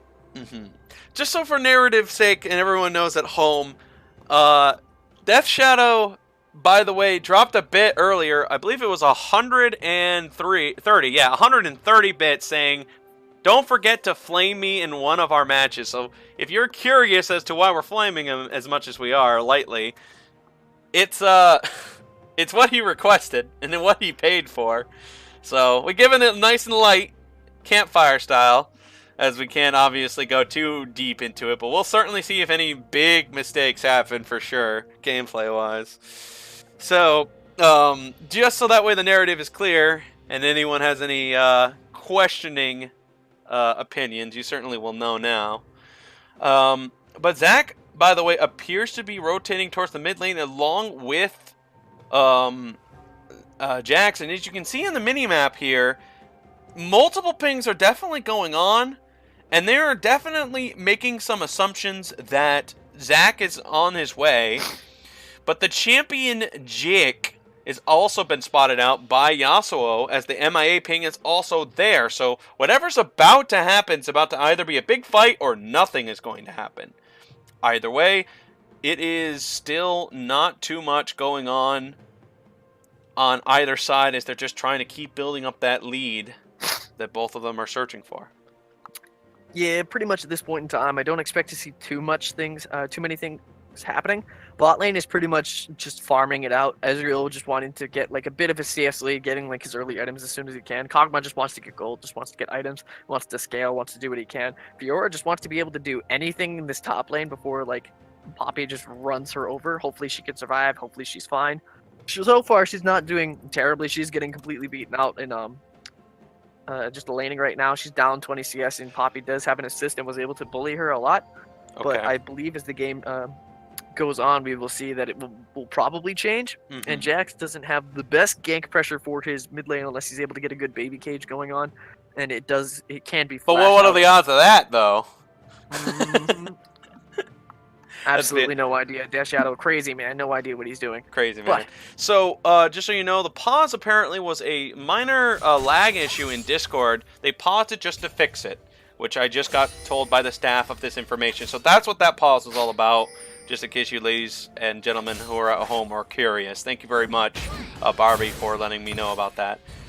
Everybody disengages from that, or have they completely disengaged? Train is certainly waiting for something. The E does not connect, and both knockups miss. Baby Cage somehow lands, but it's a wind wall that blocks one of them. Primordial burst. Oh, there it is. Hey, just what he asked for. The wall was used to stop the primordial burst. Heavy lockdown. Sorry, I'll get back to that in a second. Coder getting overwhelmed by two champions. Go for a parry. He does not have anything else to stop the inevitability and ends up getting taken down again by the 2v1 top side. Baby Cage activated.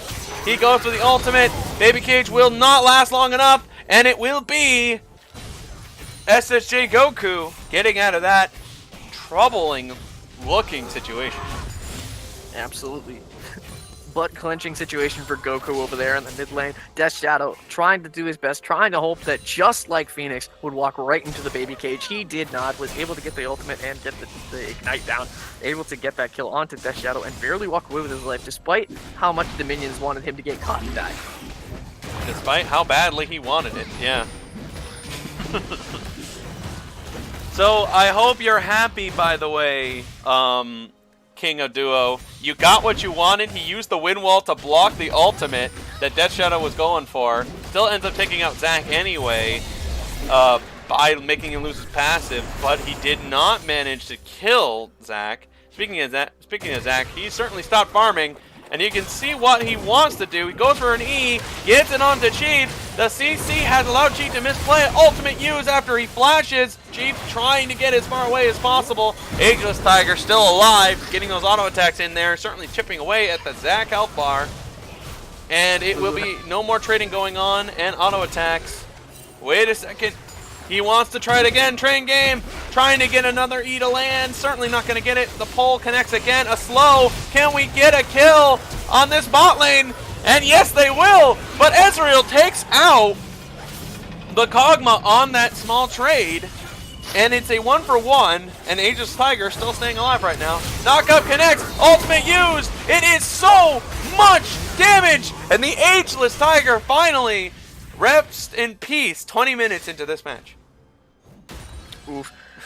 Wah walked up really aggressively, really early, and then Skill Cap immediately sniffed out that gank, kited it really well, did a bunch of damage, and then kind of stayed around despite the fact that Yasuo was not on the map anymore. And then Zac just walked away. They figured that he left, but stayed inside of the lane. Zac was able to counter-engage again, or able to re-engage again, and this time just making it really, really hard. Chief was barely able to dodge the E, but managed to get hit by the Q, gets immediately pulled back in by that, and just gets bursted down while flashing for it. Does pay with his life, but Yasuo able to get the clean knock-up onto Ageless Tiger underneath the tower. Really good on him, really good roam.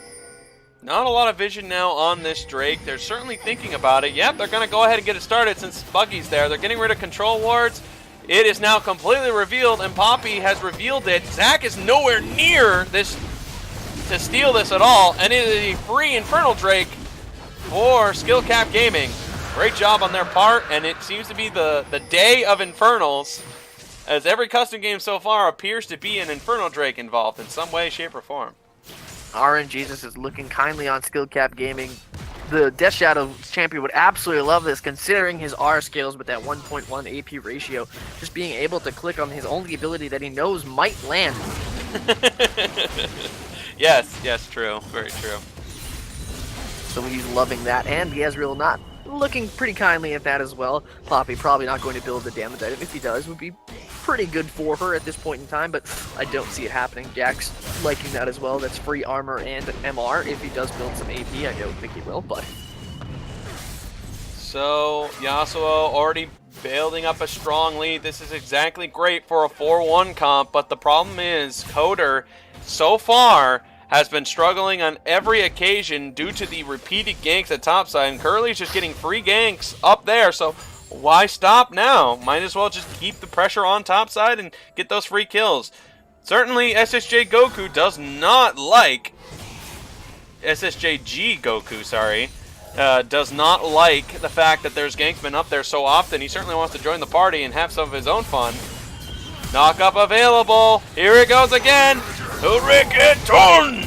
And takes down Vigar again. That's 4 kills for him in the mid lane. 5 kills in total. And yes, I was going to say absolutely rigatoni involved. That's some straight spaghetti that happened to Death Shadow. He just walked right there and just gets completely caught in the side, completely fumbles it up, and then just gets immediately bursted down by the Yasuo. Yasuo getting that good engage. Oh, great decision by Train Game to cancel out that ultimate.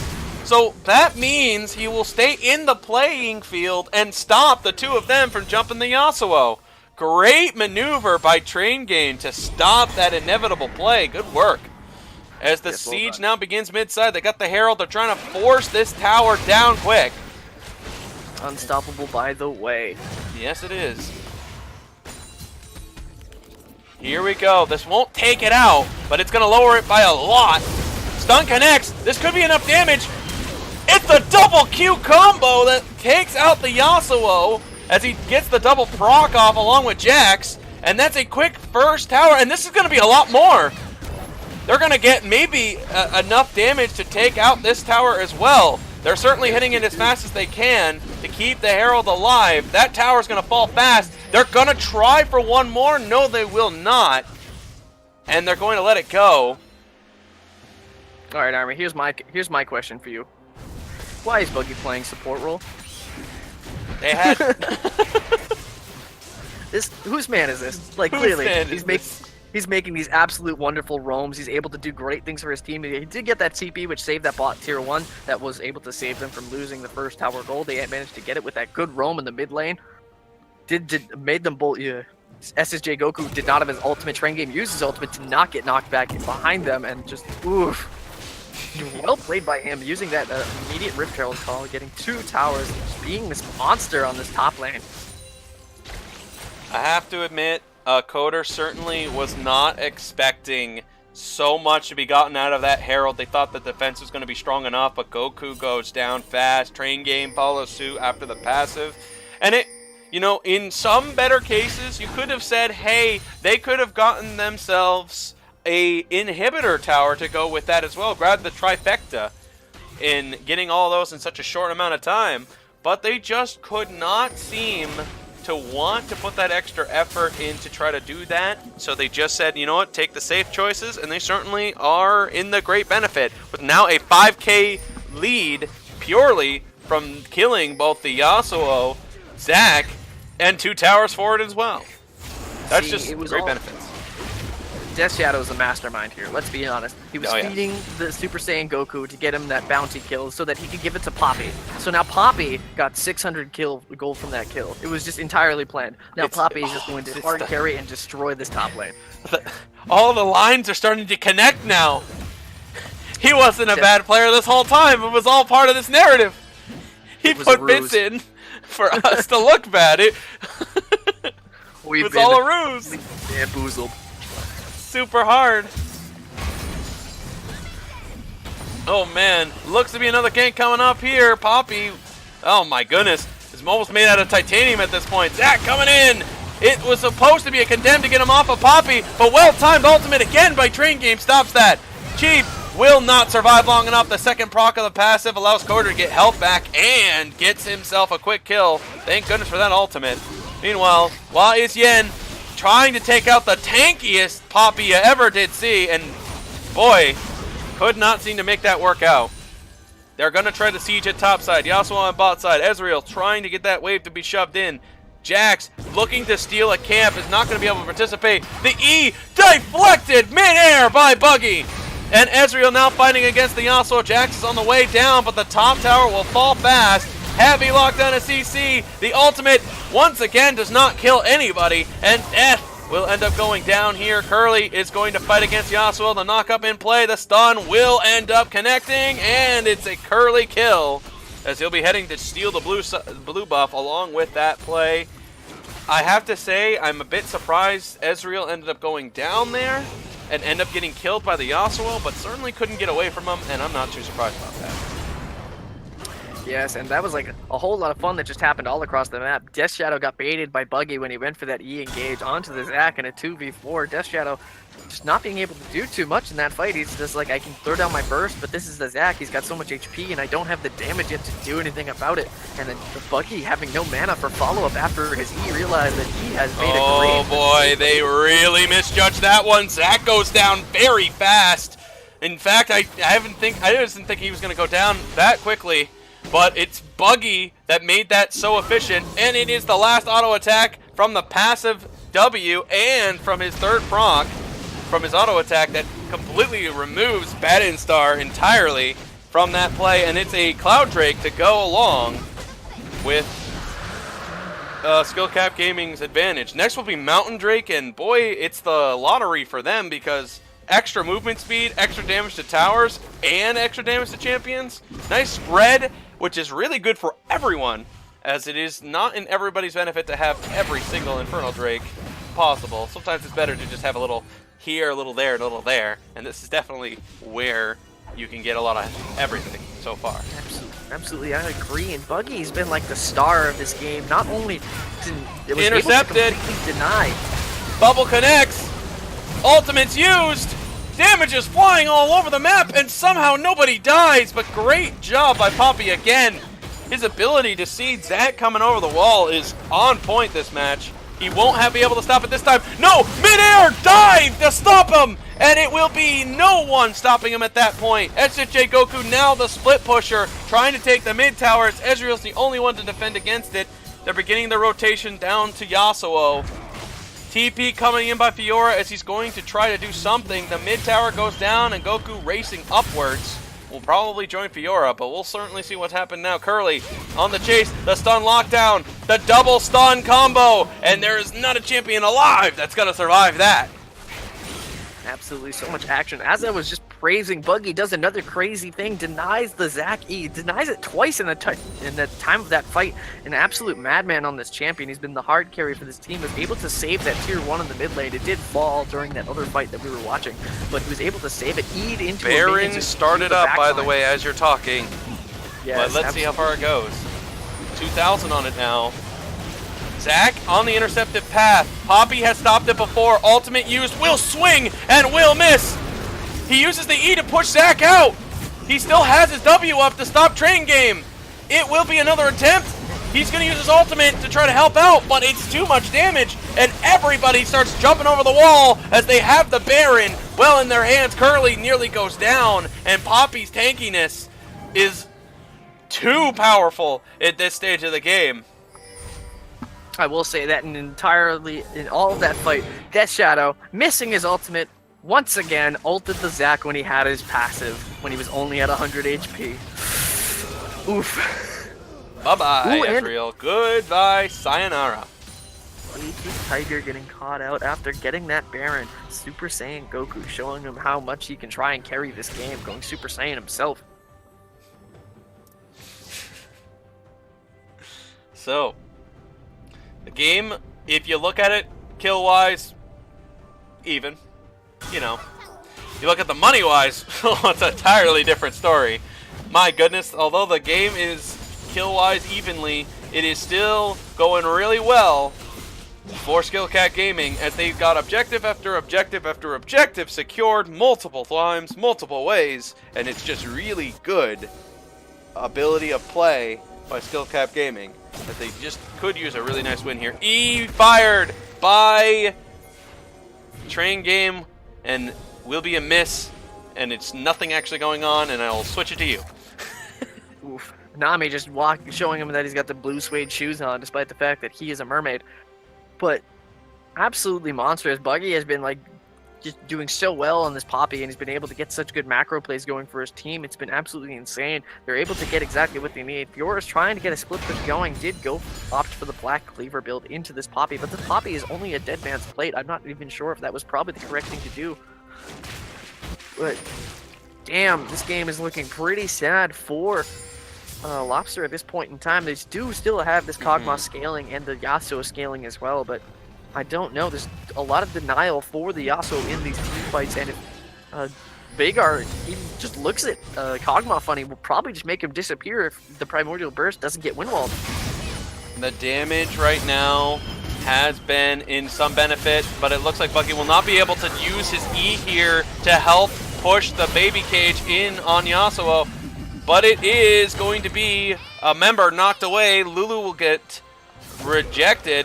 Buggy going to get jumped on, needs more aerial speed for Zac to make that catch. Never mind.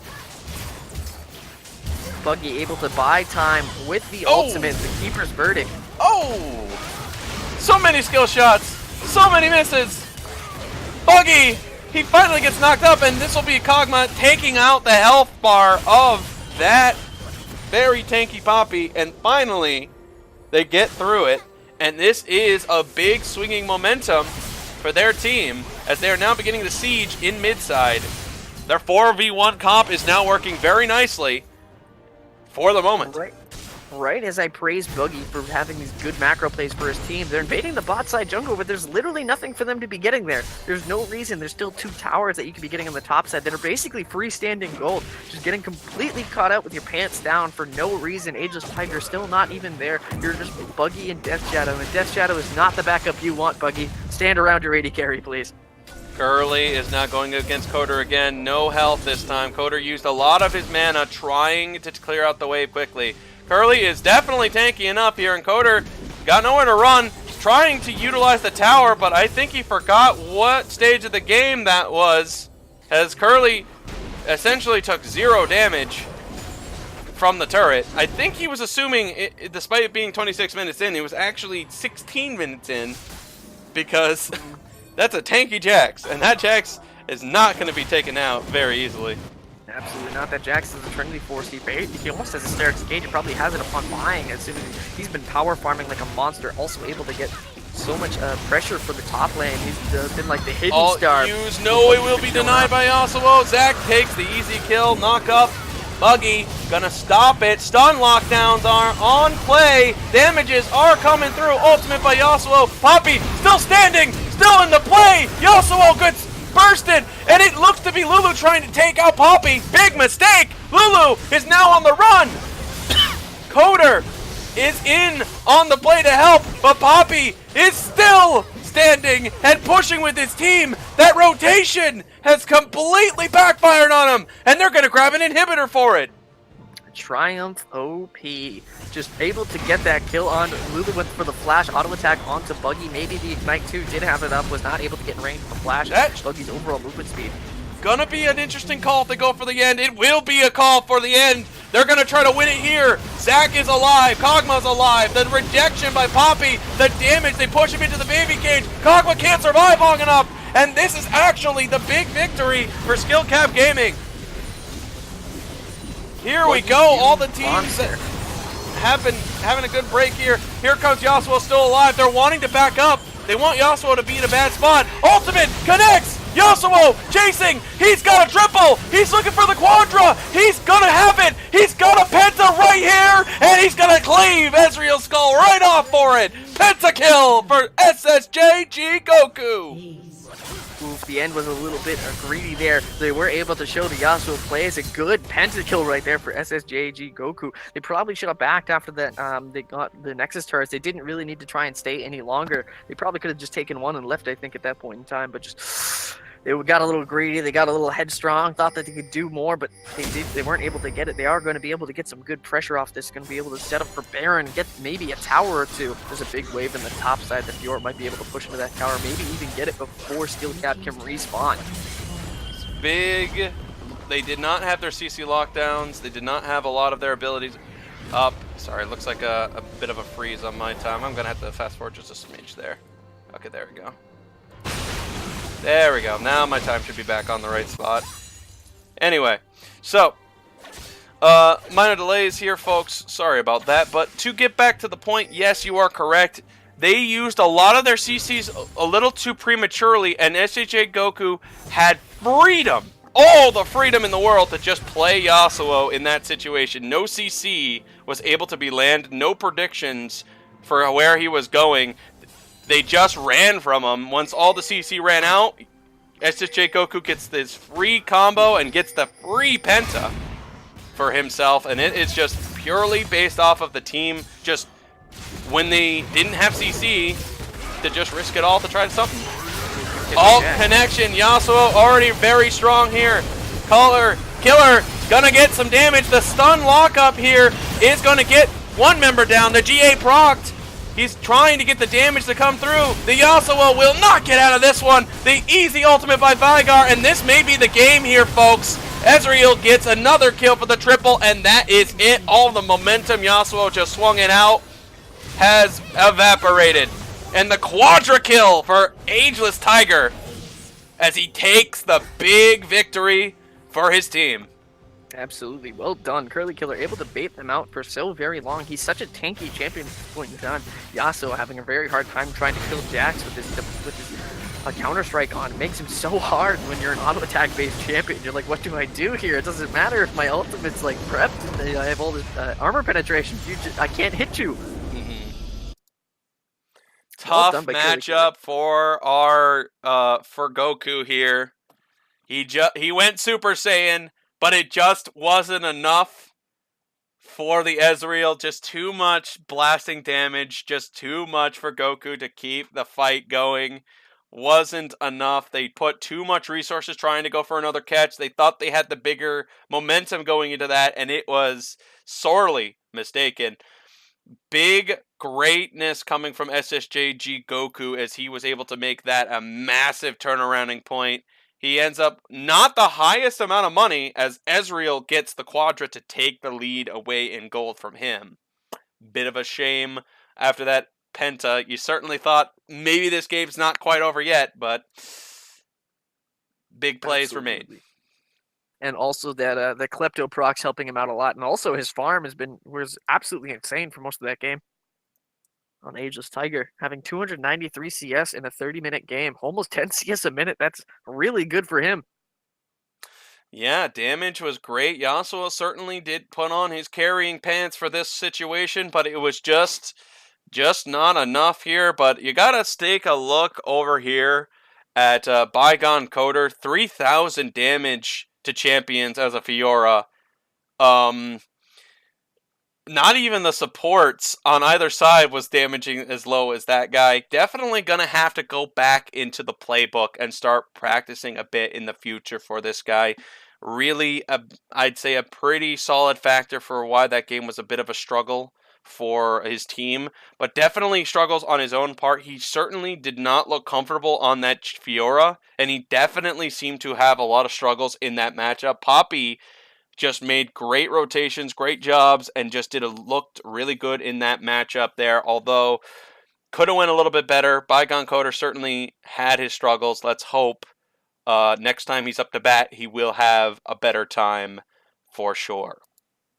Absolutely. It was like he had a pretty sad time, and he was able to get a lot of good trading early on, but there wasn't really much that he could do into a Poppy lane. His damage is pretty sad for that, and every time that he would try to go aggressive with a lane was like in a position, but Curly Killer showed up. He was just sitting top lane for the most part, making sure that Buggy was comfortable, as he is a support main here.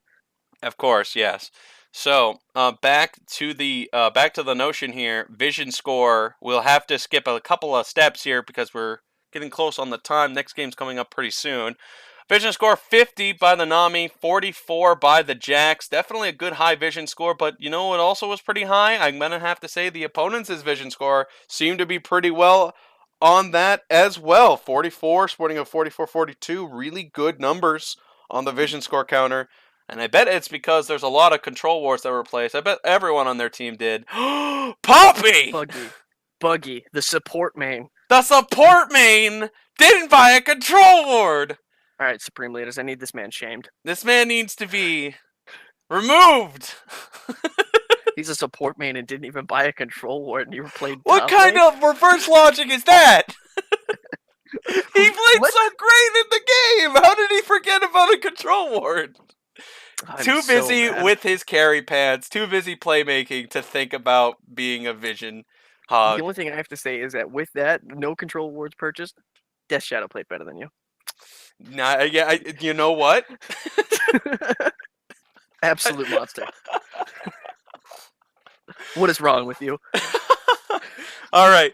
Jokes aside, you got some more jokes to come. You certainly will hear it down in the Duo Esports. Next game, we've got some more action to come across here, and that title that I have on the board's a little inaccurate. It's actually supposed to be SCG coming back again for another match. And Buggy will certainly see him in the top side this time, which he better get a control ward. But better.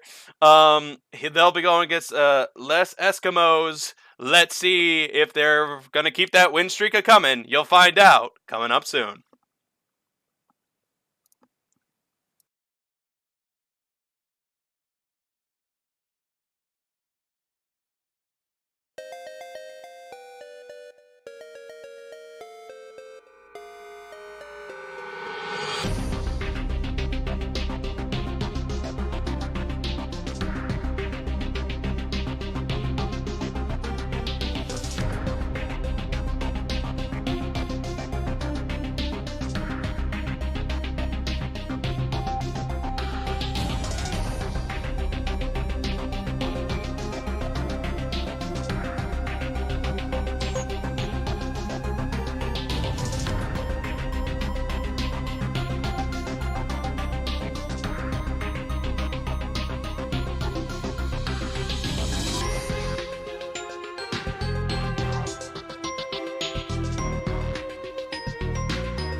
Hello, ladies and gentlemen.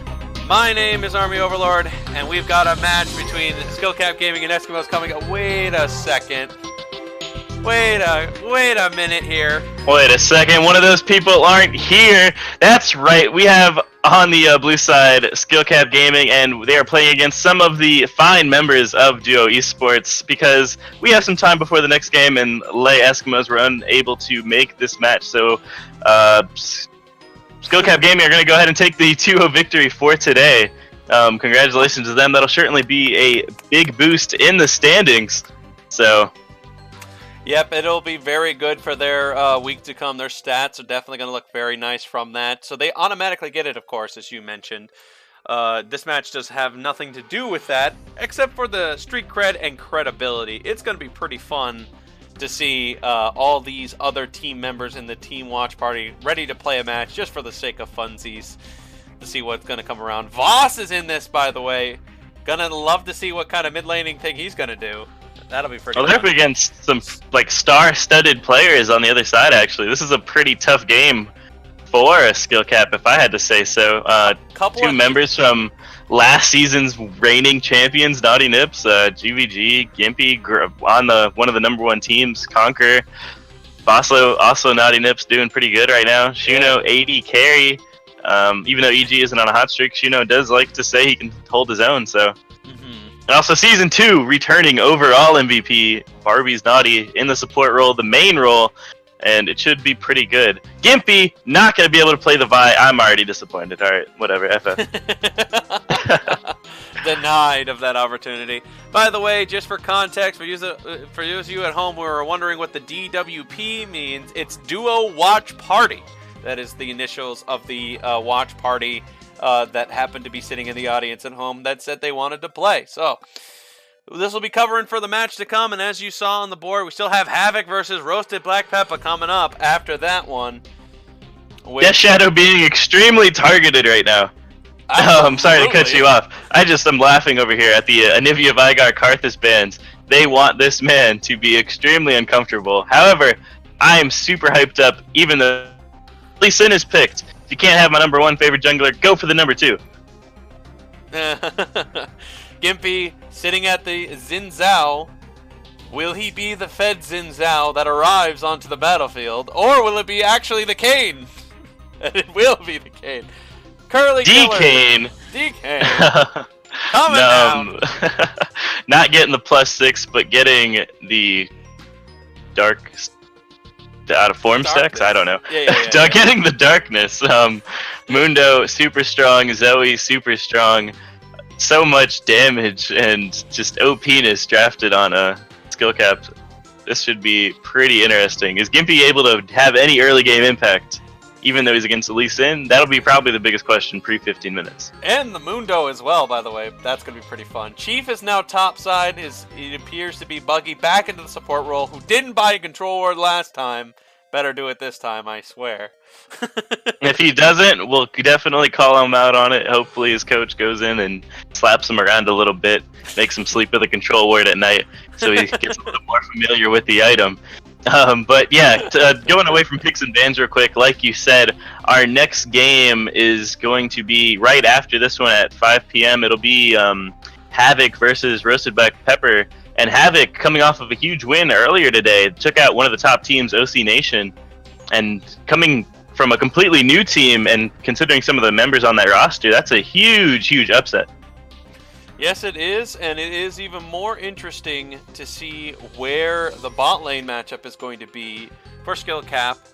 They have been quite a fun little bunch so far over the course of this week, and let's see if the fun is going to continue through the watch party. Do you think this is going to be a dominating fashion for the watch party, considering all the stacking experience versus what they got here? Oh, Pike on the hover here from Buggy. Confirmed. Goes and locks it in, but where's that Pike gonna go? Is that a jungle Pike? Is that a brand support? Where are some of these champions gonna go? We don't know. Wait, that actually might just be brand and Pike bot lane. I didn't even think about that. That's a thing now, yeah. You gotta factor that stuff in nowadays. It doesn't even matter where champions go anymore. Bosso locking in the victor, going for some off-meta stuff here. pretty sure Zoe will have her way with him.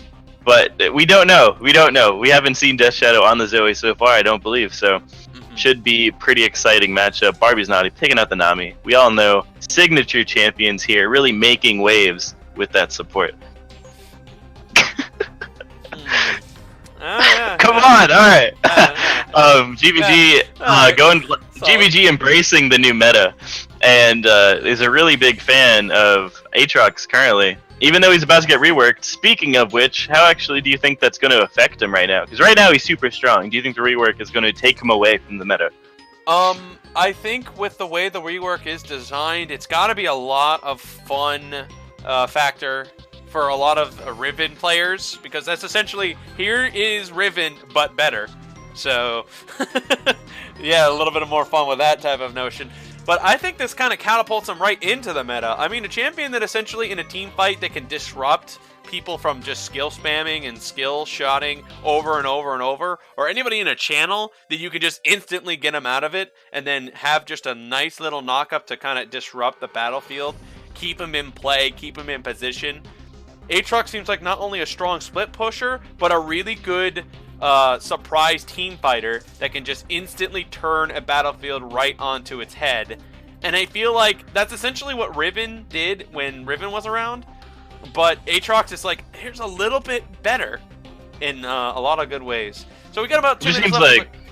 Seems like sorry, I didn't want to cut you off. I was just gonna harp on the Aatrox point. Just seems like the damage he's outputting right now is just absolutely insane. Like he doesn't exactly offer the most in a team fight, but you leave him on the backline for 2 seconds and they're pretty much evaporated. So, go ahead. So what I was gonna mention is I've been keeping this a bit fun of a streak. About 2 minutes left on the clock. I'll take the first bow here with the Skill Cap Gaming and what my opinions are. And then you'll probably, if you want to, do the do a watch party comp style and see which one is their game plan, what's the thought process, what's the game plan. So, as always, I'll completely disagree with you. So let's go ahead and get into this. So I only got 30 seconds, so here we go. I think that their plan is to essentially use as much burst damage and AoE as possible, get the quick lockdown, get the quick play, and just get rid of their target as fastly and as effectively as possible. The Brand Pike is definitely going to be pretty fun to watch in the bot lane. I don't know if they're going to be able to pull it off super easy, but we'll certainly see it. What do you think about the game day watch party and what their comp looks like? What's their plan? As far as what their composition wants to do here, we have the double teleport. Will they use it bot lane? Of course not, because who wants to gank bot? I sure don't. So on that note, what I think Gimpy is going to do here is he's going to go apply pressure in the mid, apply pressure into the top lane, maybe try and get GVG on the split push, that going down, get Victor, have his Hex Tech upgrade, get the solid wave clear options going down here. I think they just want to poke, let GVG do his thing, have his way with Mundo, scale up enough so that Lee Sin isn't able to have an impact on the game, and Ezreal, Nami, they're pretty much just going to be supporting the team here, getting the damage down onto the tower as being the disengage. Should Skill Cap try and run onto them, which is very possible with their composition, pretty much everybody just presses R. So, I finished with 15 seconds left to spare. Damn.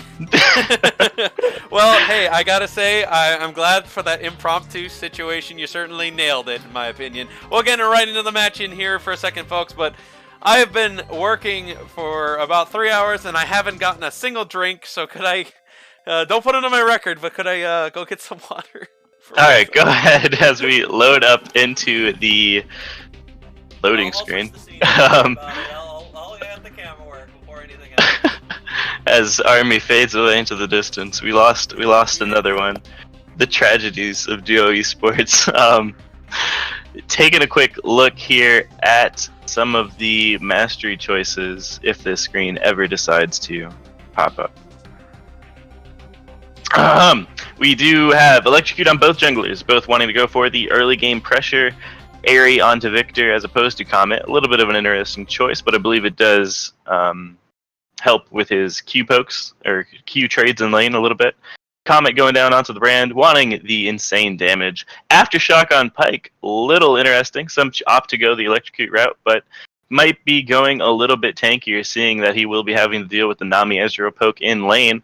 Mundo and Aatrox both with the grasp. I expect a lot of trading and a lot of jungle pressure on the top side of the map. We will see if that ends up being the case. I think the main question that our viewing audience at home here has to ask is, can Death Shadow play anything else other than the 3 champions that were banned against him? Will he be able to have a pop-off performance onto the victor here with the Zoe? It's a really good question, considering this is more of a scrim for them against, if I would say so, pretty good players in all roles, considering maybe not mid lane, Baslo being a support main himself. Skill-Cap can really take this chance to, I don't know, even though this isn't like an actual duo game, they can get a lot of practice here out of this game because, like I said, although Duo Watch Party isn't the most coordinated of players, they are all pretty well respected in their roles, so this isn't for nothing, to say the least. Loading down onto Summoner's Rift here, having a nice little fun game for you guys, considering we did have the FF prior to this. I'm back. Welcome back. Okay, so I'm going to like to see how GVG's Aatrox has been, because I honestly have not seen him play it in both a competitive match or in a normal game in I don't even know how long, so let's hope it's going to be some fun. Shout out to anybody who goes against GVG. If you ban his Aatrox, he will repeatedly flame you and insist that he only has 3 games played on it. Because they're all in customs, because this man has been absolutely spamming the champion. As we see both teams here walking into the river, will they decide to collapse? Uh-oh. Now he's playing with a little bit of fire there. Oh, so he was expecting Barbie to cut up on that one to get the pull, and even if it did connect, I don't think that was going to go the distance to pull Barbie all the way over. Like me with many of my jokes that I say to you, I expect you to just cut up laughing, and you never do. So it goes a little bit wide. So looking at the starting items here, we do see Doran's Ring onto the brand. Pyke will go for the Relic Shield. Not a bad option. Has a nice little bit of sustain there. Ignite taken. My lap box is a little broken, that's why. Yeah, that's what it is. Absolutely destroyed, in fact. We do see Nami opting to go for the Ancient Coin, wanting to go for the Gold Generation and play a little bit further back, considering the amount of kill pressure that Ageless Tiger and Buggy are bringing into that lane with those champions. We do see junglers starting on opposite sides of the map as well. Kayn opting to go for the race start, so it'll be very keen on us, the casters and the viewers at home, to see where they decide to take their pathing and where they want to apply their early game pressure. Yeah, and it looks to be Kayn still completing the red buff as we speak. Anyway, Zoe going for a quick fight here, and it looks to be slightly in Zoe's favor for a moment. Boss! Oh my goodness, the minions were the only reason that Shadow gets taken for a kill in the early stages, as he gets the kill, I think, before the second minute happened. Not a mid lane player, by the way. You see Buggy gonna go down on the bot side. Ooh, very close as well. Thought he had to play, but that level 2 certainly going to say otherwise. Oh my goodness, the fighting in mid is still happening. Pretty much non-stop action. Oh. Here's a gang topside. Oh boy, this should go really well for Gimpy, and it's a free kill as Chief is going down. As expected, GVG cannot solo lane. Jungler immediately up there after one buff is taken, so he has a nice lead now. But Gimpy says he's not done. Finding himself a Lee Sin, gonna smite it to confirm, so no chance for Kayn stealing that. Yeah, that's now both buffs down onto the Lee Sin. Kayn still has to go through his entire bot side jungle. He probably will be doing that for a little bit. So just trying to, a lot of action so far 3 minutes into the game. Death Shadow really showing dominance, just constantly going in for the all-ins on Baslo. But because he's doing that, bad recall timings, he's already down huge in CS. As a lot of people would be in those type of situations, and it is kind of funny to think that he, once again, as soon as that kill happened, he was like, no, I need to do another one. I need to kill him again. Going. don't stop for nothing. Yeah, never done. But now it has an experience disadvantage, and probably the gold from that first blood not evened out entirely yet, but it will get to that point. Ooh, GVG. that was a lot of damage. GA is available. Chief will survive that, and it looks to be Aatrox going to get one last auto. One more poke. He just stabbed him. You see that? Just right through the ribcage. That was nice. Oh, wow, that is definitely more than 3 games played on Aatrox. Knowing, oh, Flash Q.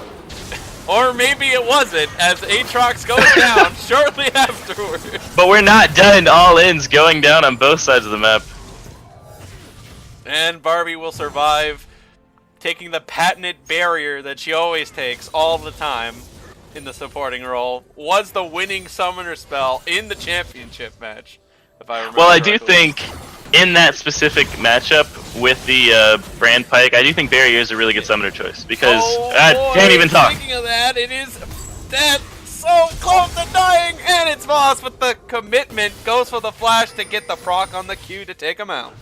Vosslo said, "You dare doubt my mid lane capabilities," and of course asked for his jungler, but I can't commentate on anything. No, you're not allowed to. Here we go again. Pike swinging a miss this time. The brick comes up. The Ageless Tiger burning Boss right to the ground. Meanwhile, Gimpy scoots himself out of there. Here's another fight right away. No. Here he is, a very, very toasty mid laner. God, stop trading for 5 seconds. And here we go, team. No hellfire left. GVG on the chase completely decides to let him go, knowing Exton is quite upset about the consistent fighting. I just want to analyze something. It's just so much chaos, so And much GVG aggressiveness. says, never mind, I'm gonna go in there and get the kill. There's nothing to even. Color gets the kill on Barbie, and it's another engage. As we have a nice solo cast here from Army Overlord. Okay, I think we have a minute. We have a teleport coming down to the top side. Mundo does need to pick up some farm. It's not Oh a my minute at all. It's actually another fight, and it looks to be Death will not be stunned in time. Boss gets taken out. I'm never gonna stop. Alright, so I'm gonna try and get as much out in the 10 seconds that I have before somebody kills each other. So, what's going on in the game? We had a lot of good plays by Vosslo to try and get himself back after the early first blood, but then completely throws away the advantage, going super aggressive under tower, takes an unfortunate pathing into the Pike support bot side. This happened like 3 minutes ago, by the way. So he immediately loses his lead, and then dies again to the Zoe and the Lee Sin. GVG, completely dominating in the top lane right now. Very proficient on the Aatrox, 2-level lead, double the CS, 2-1. He is an absolute monster. It's only going to get worse from here, as you can see, constantly going for the all-in trades.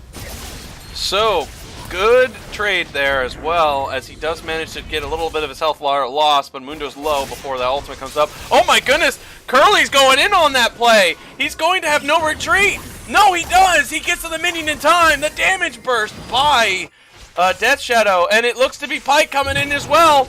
Here we go, Voss doesn't sniff him out quite yet, but the control ward actually will do it for him, and he gets taken out. Good control ward placement on that upper half of the river.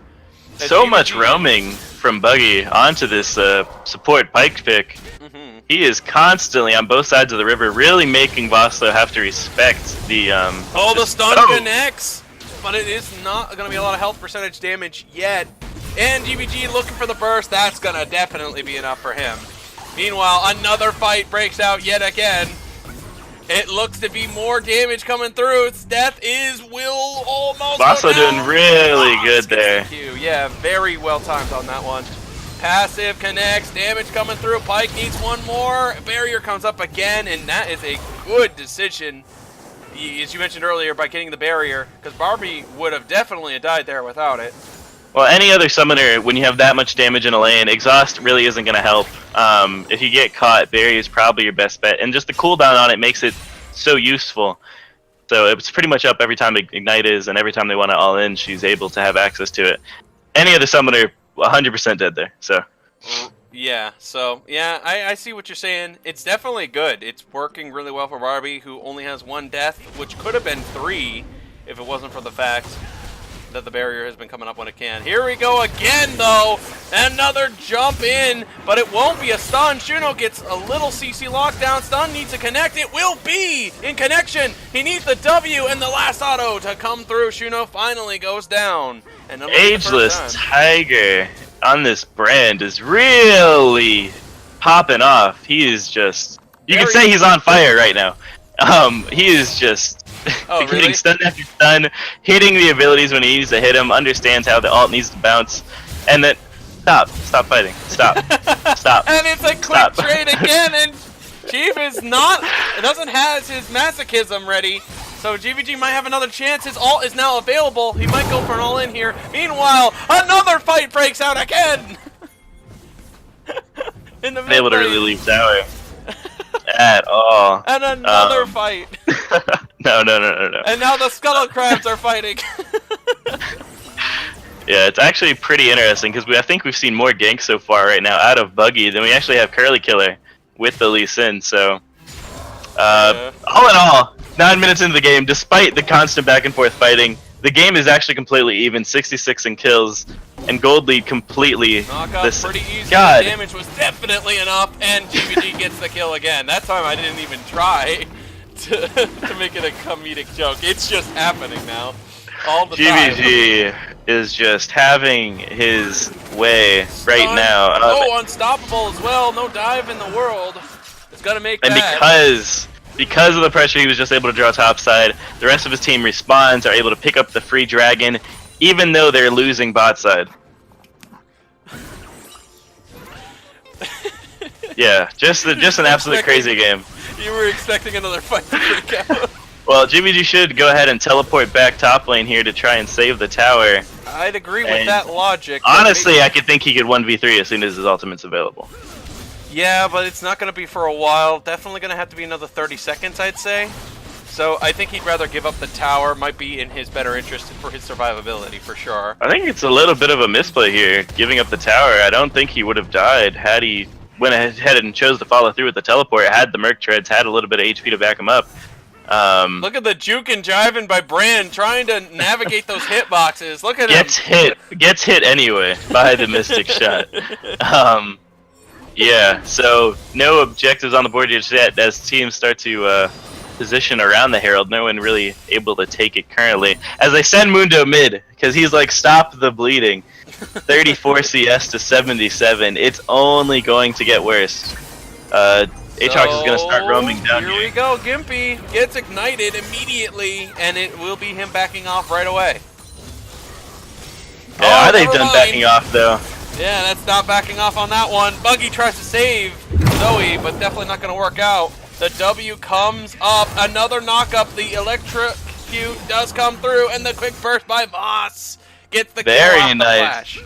Very nice mid-jungle synergy here. Oh boy, Q missed early. It's more damage. Ult, the burst. Is it enough to take out Nami? No, it isn't. Aatrox to the rescue. Going after and taking out Lee Sin as he races for the Brand. No, he doesn't. Goes to shove in the bot side to try to take that with a 3-1 situation. I don't think Brand can defend that this time. GVG said enough. Takes his top tower. Mundo is occupied mid, unable to do anything. Goes ahead, saves his support. Very nice counter gank using the teleport. I didn't think he would use it, but goes ahead, is able to pick up a tower and a kill. Is 5 and 1. Oh, here comes Zoe. He should be okay. Is able to arcane out of there. So 16 kills and a 13-minute match. I fully expect almost 2 kills a minute here. Close one. Mundo barely avoids it with his masochism. That was almost a dead Mundo there. There's really no lane this Mundo can go to. And Vasa was just 1 and 3, but with all this chaos that's been going on, he immediately picks up 3 more kills. And he's gonna need some help here. Stun connects. Voss has a slim chance that's ever shrinking. And that's gonna shrink it really low. And Zoe gonna get the kill there. It's a quick engage on the single lane Brand, and he goes bye-bye. Problem with so many roams as a support, and you have to remember this, is that your AD carry actually does kind of need you to be in that lane sometimes. Even though he had a pink ward, he was too far overextended in the lane. didn't have flash or heal available to him, and he just easily gets picked up. So although they do get the pickup, alright, just go ahead and kill her. Okay. So although they do get the pickup onto the Victor, it really doesn't matter because they pick up this bot tower as well, and it might even be another kill. And it will be another kill as Kane completely cuts off his retreat and hits him just as he activates his dash.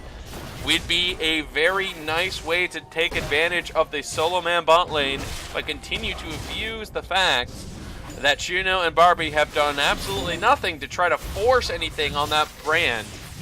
So it is good stuff so far for I want to say sorry. I want to say really good job so far onto Gimpy the first here with the Kane. Maybe able to make use out of the early game, really good timing on the abilities, and for the most part he's in the place that he needs to be. And it was able to capitalize twice so far onto the bot side and was able to pick up a tower for it. Now I find this a little comedic. I just been noticing that the wards seem to be awfully near GVG in the house a lot this entire match so far. But anyway, I can see why. GVG once again takes out another one. He actually could probably 2v1 this. I'd imagine he will go for it. He does have a big advantage here, and his passive coming up too. Here we go. Ultimate used by Barbie. Bubble slams down. Kill secured. Oh, is that what it is? It's a kill secure, yes. You're right. Pike just wanted to play with the bubbles. A ageless tiger alone. Stun, barely missing, and Gimpy with his true damage from the Red Smite OP. Yep, takes him out without even necessarily needing anything else. The solo queue strat of Game Day Watch Party is starting to work out here. Just too much pressure from GVG. Chief really not able to have any impact this game on the Mundo, so it's basically a 4v5. We also haven't seen Lee Sin try and make any picks here.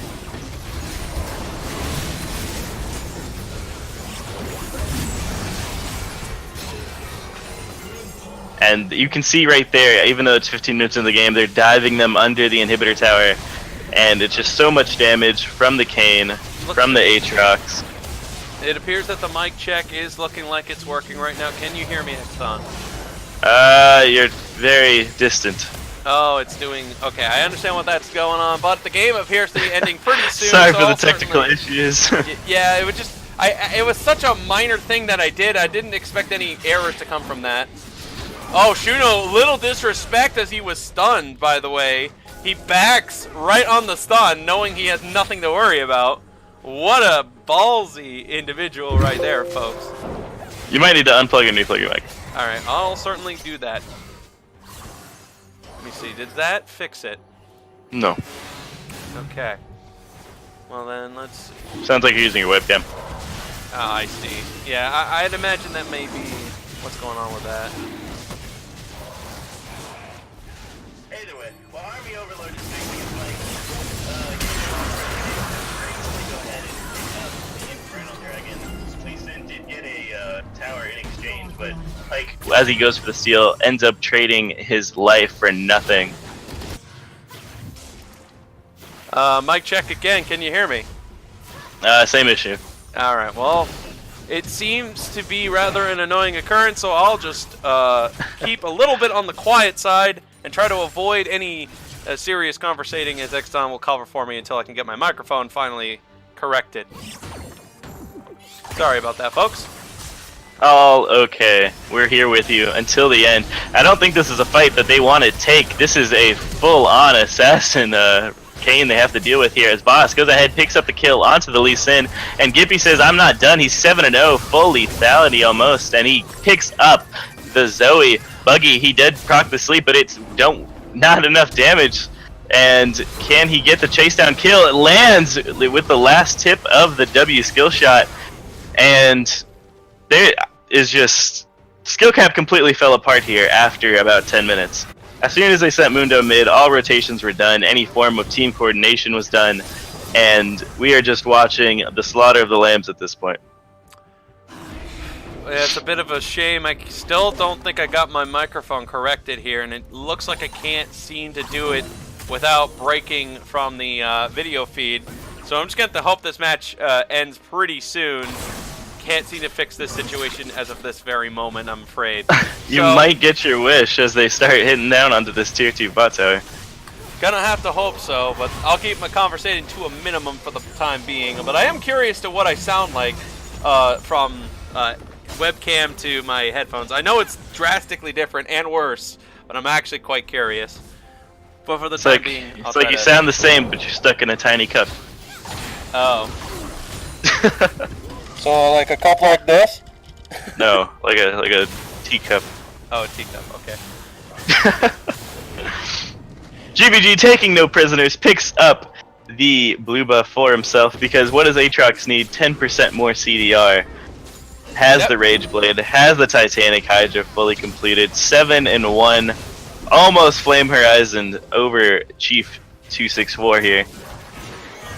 Well, it will be really great when the new Aatrox come around because that's going to be awesome to have. Will it be really great? Because then he won't be able to do this. He's just going and swinging his sword very quickly. It is able to revive after getting taken down from the tower, and he's not going to go down yet as Gimpy now enters the fight here. Is able to get the ultimate down off onto the Lee Sin and somehow walks out of all that damage unscathed, but tower aggro not being able to be juggled. Gimpy, the only one going down there in a trade, 1 for 5. And that all started off with GVG just taking the pressure. 20 minutes into the game, skill cap says no more, and that is the FF coming out. Do you think there's anything they can learn from this? Don't play against the game day watch party. Never play against the game day watch party, because we will always criticize your mistakes, and we know exactly how to play against you. Yes. So, pointing out real quick, who had the more damage, Exton? Don't take a look yet. Who had the most, Victor or Aatrox? Cutting out a little bit there, but Aatrox or Victor, who had the most damage? Looking at it, Victor somehow managed to climb away with 100 extra, not even 100 damage, 87 more damage than Aatrox. Even after having a awful early game, dying level 1, but managed to pull it out. Speaking of that, let's see if Buggy actually did get a control ward this time. Let's see. I'm saying no, he didn't. Did he? Oh, he did, but it's what? Zoe that didn't. Zoe? That's death. That would be the death of Death Shadow. Alright, you know what? He spent the 150 bits to go ahead and have me flame him, but he couldn't spend the 75 gold to buy his team a control ward. So I see how this is. Supporting duo over your team, you know what? I can't even be that mad at it. It just might affect you a little bit in the standings. So, and really, there wasn't, to be fair, cut him a little slack. There wasn't much to see in that game besides complete and utter domination trickling down from the top side of the map. Aatrox should probably be banned the rest of the season until the rework. So, well, that or at least used when it's available and optimal. But until then, I'm pretty sure the rework probably will happen the coming week. I'm pretty sure it'll be the new one will be either the coming week or the week after. I'm pretty sure. We'll find out the hard way. But we will find out. Yeah. Until then, we have a game coming up for you guys in 15 minutes. Just to re-say who it is, we have the new team Havoc already off to a hot start with their win against OC Nation earlier today, going against the new lineup of roasted black pepper. These are not the peppers that you're used to. Will they be spicy enough to take down the horned beasts? Or will Havoc just start their new reign here, 2-0, taking out two at least mid to upper tier teams? Find out shortly, and we will see you. Yes, we will. See you soon.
Hello, ladies and gentlemen. Welcome back to the Duo Esports Week 4, Day 3 matchup. We just had some fun with the Game Day Watch Party. Now we're going to get right back to the action with Roasted Black Pepper 2.0 versus Havoc. Joining me on the cast this afternoon. It will be me, Boslo, the Victor Feeder we all just got to see and watch and have a great time with, but this game should be pretty interesting. We haven't seen much of Havoc so far in the new RBP. Yeah, both teams pretty enigmatic so far. We did see Havoc play earlier on today against OC Nation, one of the better teams for sure in Group A, and they had a pretty good debut performance. How much of that do we think is going to transition against a completely different team of RBP? I don't know entirely. I don't know almost anything about this new RBP. That's like there's now playing for the support role instead of the mid lane. And honestly, I feel like Havoc had a really good draft in that first game, and OC was kind of pigeonholed into what they wanted to do. Cade Nader picked his Skarner early. He's normally their mid laner, but I don't know if he knows any other jungle champions. He played Skarner in both of these jungle games. So I don't know if they were just able to correctly play around what Cade Nader played, managed to ban out Jinducing's Yasuo, and then just had a good window pick into the heavy AP comp that they drafted. Yeah, definitely the case. So far, just a couple bans coming through out of Havoc. A couple bans will also be lost on the side of RBP 2.0 due to the usage of E-subs, but shouldn't hurt them too much. Nonetheless, we have the Lucian, we have the Camille band. What do we think we might see as the third? I don't truly know. I do not know anything about this lineup. I assume that they're just going to probably ban something annoying that they don't really want to deal with at this point. We haven't seen anything from this team. They're just banning things. It's just things that people play that they just don't want to deal with.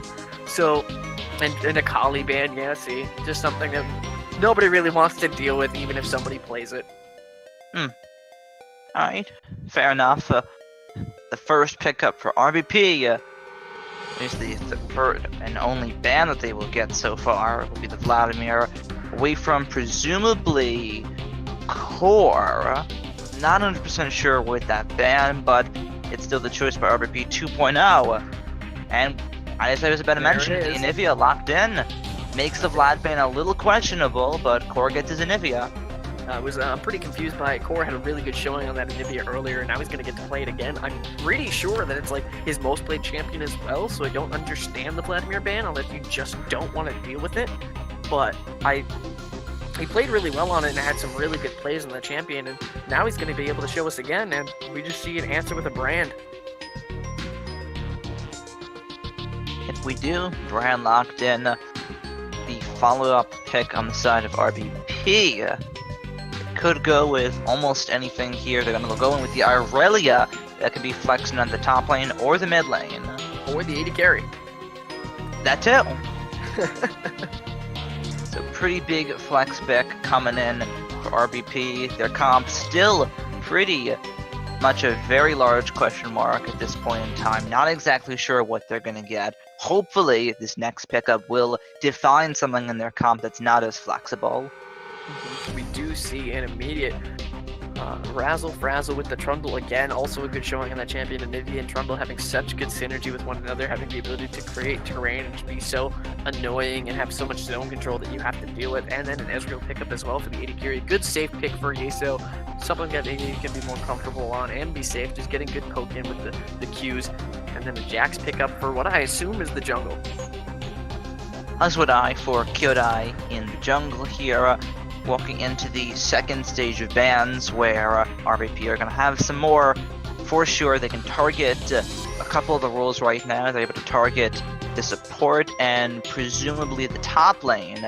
Looks like you think they will funnel another ban to the support or spread it out a little bit. I have one question for you there, Shuno. We do see a Kog'Maw ban as well, but also their mid lane right now seems to be hovering on to Smite. Hold on a second. I don't know if it's intentional or maybe he just hasn't changed his masteries yet, or his summoner spells, but might we see a funneling strategy come out here? Possibly. We'll see how much that actually stays as we get closer to spectator delay, but as of now, let's disregard it as a top lane ban gets thrown away from iPlay support. As soon as I mention it, it gets changed to Ignite. Exactly. the story that was never a narrative in the first place. Unfortunate, Voslo. Unfortunate. I was hoping for something a little spicy today, and we do see a Kennen ban as well. Here we go. All the bans lined up. Now all that's left is the picks. Presumably an AD carry might be missing for RBP 2.0. Possibly. We're about to find out if they're going to go with the no AD carry meta. And we do have a Ziggs. And I believe that is probably going to be a Ziggs in the bot lane is my guess. It could be in the mid lane to poke out Anivia and to try deny any Anivia wave clear. Matches the wave clear quite nicely in that lane. Yeah. It doesn't actually answer the question, because they could still have Ziggs mid, have the Aurelia top, have the Jax in the jungle, have the Brand on support. So possibly still an AD carry to come through. We switch back over to the side of Havoc, where Garen gets locked in. An interesting pick indeed. It has a good early laning and it just becomes a mid-game monster if it's allowed to just do whatever it wants. And a Janet pick as well, which I feel is really good with both Ezreal and Garen giving lots of movement speed that both champions really like, and also just some extra AD that is able to be given. Yeah, absolutely. And oh boy, we haven't ever got lock in. Oh no, I've seen this song and dance before. I believe that is an Urgot top lane, Ziggs Brand bot lane, and Aurelia mid. Okay, so bottom lane is going to be pretty spicy, to put it one way. A lot of skill shots. In fact, nothing but skill shots almost, save a couple of Brand's abilities on towards the side of Roasted Black Pepper 2.0. How do we think that's going to turn out? Honestly, very much in RBP's favor. Janna's shield early on has a very high cooldown. You cannot really use it as safely as you would like. Ezreal will be fine to just farm from afar using his Qs to farm. It will probably run and boom early, and hopefully he'll be able to get a tier as soon as possible. But if they do step up too far, Janna or Ezreal, they can easily just die. And they'll have a very rough time in that lane. Well, there's so much damage and early burst that will come out of that lane. Yeah, it's absolutely going to be terrifying to the side of Havoc. They're going to have to be very careful, even on a very safe lane to begin with, such as Ezreal Janna. It's going to be rough for them, and it's going to be some good pressure onto Lucius Best and Death Scythe if they can land those skill shots in the first place. Absolutely, and I like the Jax pick into the Trundle. He's pretty good at dueling the Trundle being very auto-attack reliant. And if he does find Trundle, he can always just proc his Counter-Strike and be like, come at me, bro. I don't care. Just return all that damage back to him. So I really like that Jax counter pick into the Trundle and the Urgot counter pick into the Garen. Yeah, definitely. We'll see how everything plays out. A lot of this is going to depend on the laning phase. As we just mentioned, bot lane, pretty important. Top lane, also pretty important as well. The Garen's able to get safely out of laning phase. Doesn't really need to get kills or get ahead too much. Just needs to play it safe. Get to late game. Garen's absolutely disgusting and borderline unkillable if you get late enough into the game. Yes, having his ability to spam that damage resistance and just run around with your sword ready to silence someone and then just give them some Demacian judgment. Just having a great time. It always feels good to land that kill or land that spell and get that kill going. I know it's a real hard one to land, but oof, does it feel good.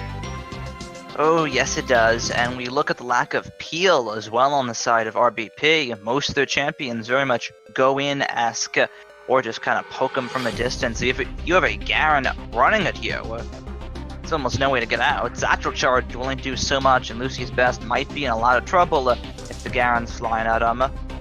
Absolutely. It'll be also pretty hard for the Urgot Jackson early to stay really hard pressed into the backline, which is where they want to be, because, I mean, there's great peel on the side of Havoc here. They do have the Trundle, they have Anivia just being the peel master, just this giant glacial storm, just being like, come at me, bro, having her own wall. Then you're trying to dive into a Janna as well. You're going to have a pretty fun time, I imagine. Garen just be able to run around and do whatever he can. But Ziggs and Brand just pretty much want to poke from afar, and maybe Aurelia and Jax, if they can CC down Anivia before Anivia can be the menace that she wants to be to their backline dive. It's just going to be a lot of fun for them, I think.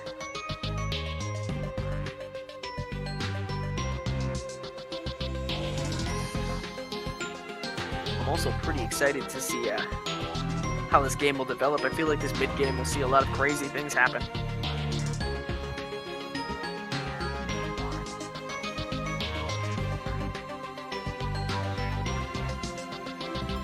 So, where did Chuno go? He is on show match blue side. Yeah, I'm not exactly sure what occurred either, but I'm here to cover for him. Ladies and gentlemen, hey.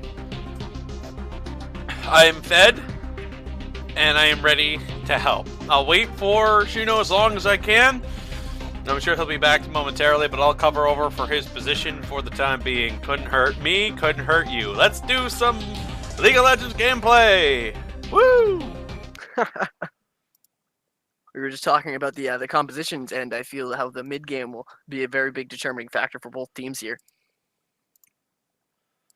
Yeah, and I'd imagine that both of the sides of Roasted Black Pepper and Havoc, both brand new teams in this wake, are definitely going to be needing everything to really fall into place. Havoc, quite a lucky streak that they just started to build up here. 3 Infernal Drakes that they managed to get.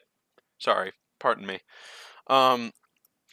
They managed to secure them really nicely, and it was honestly a great sight to behold.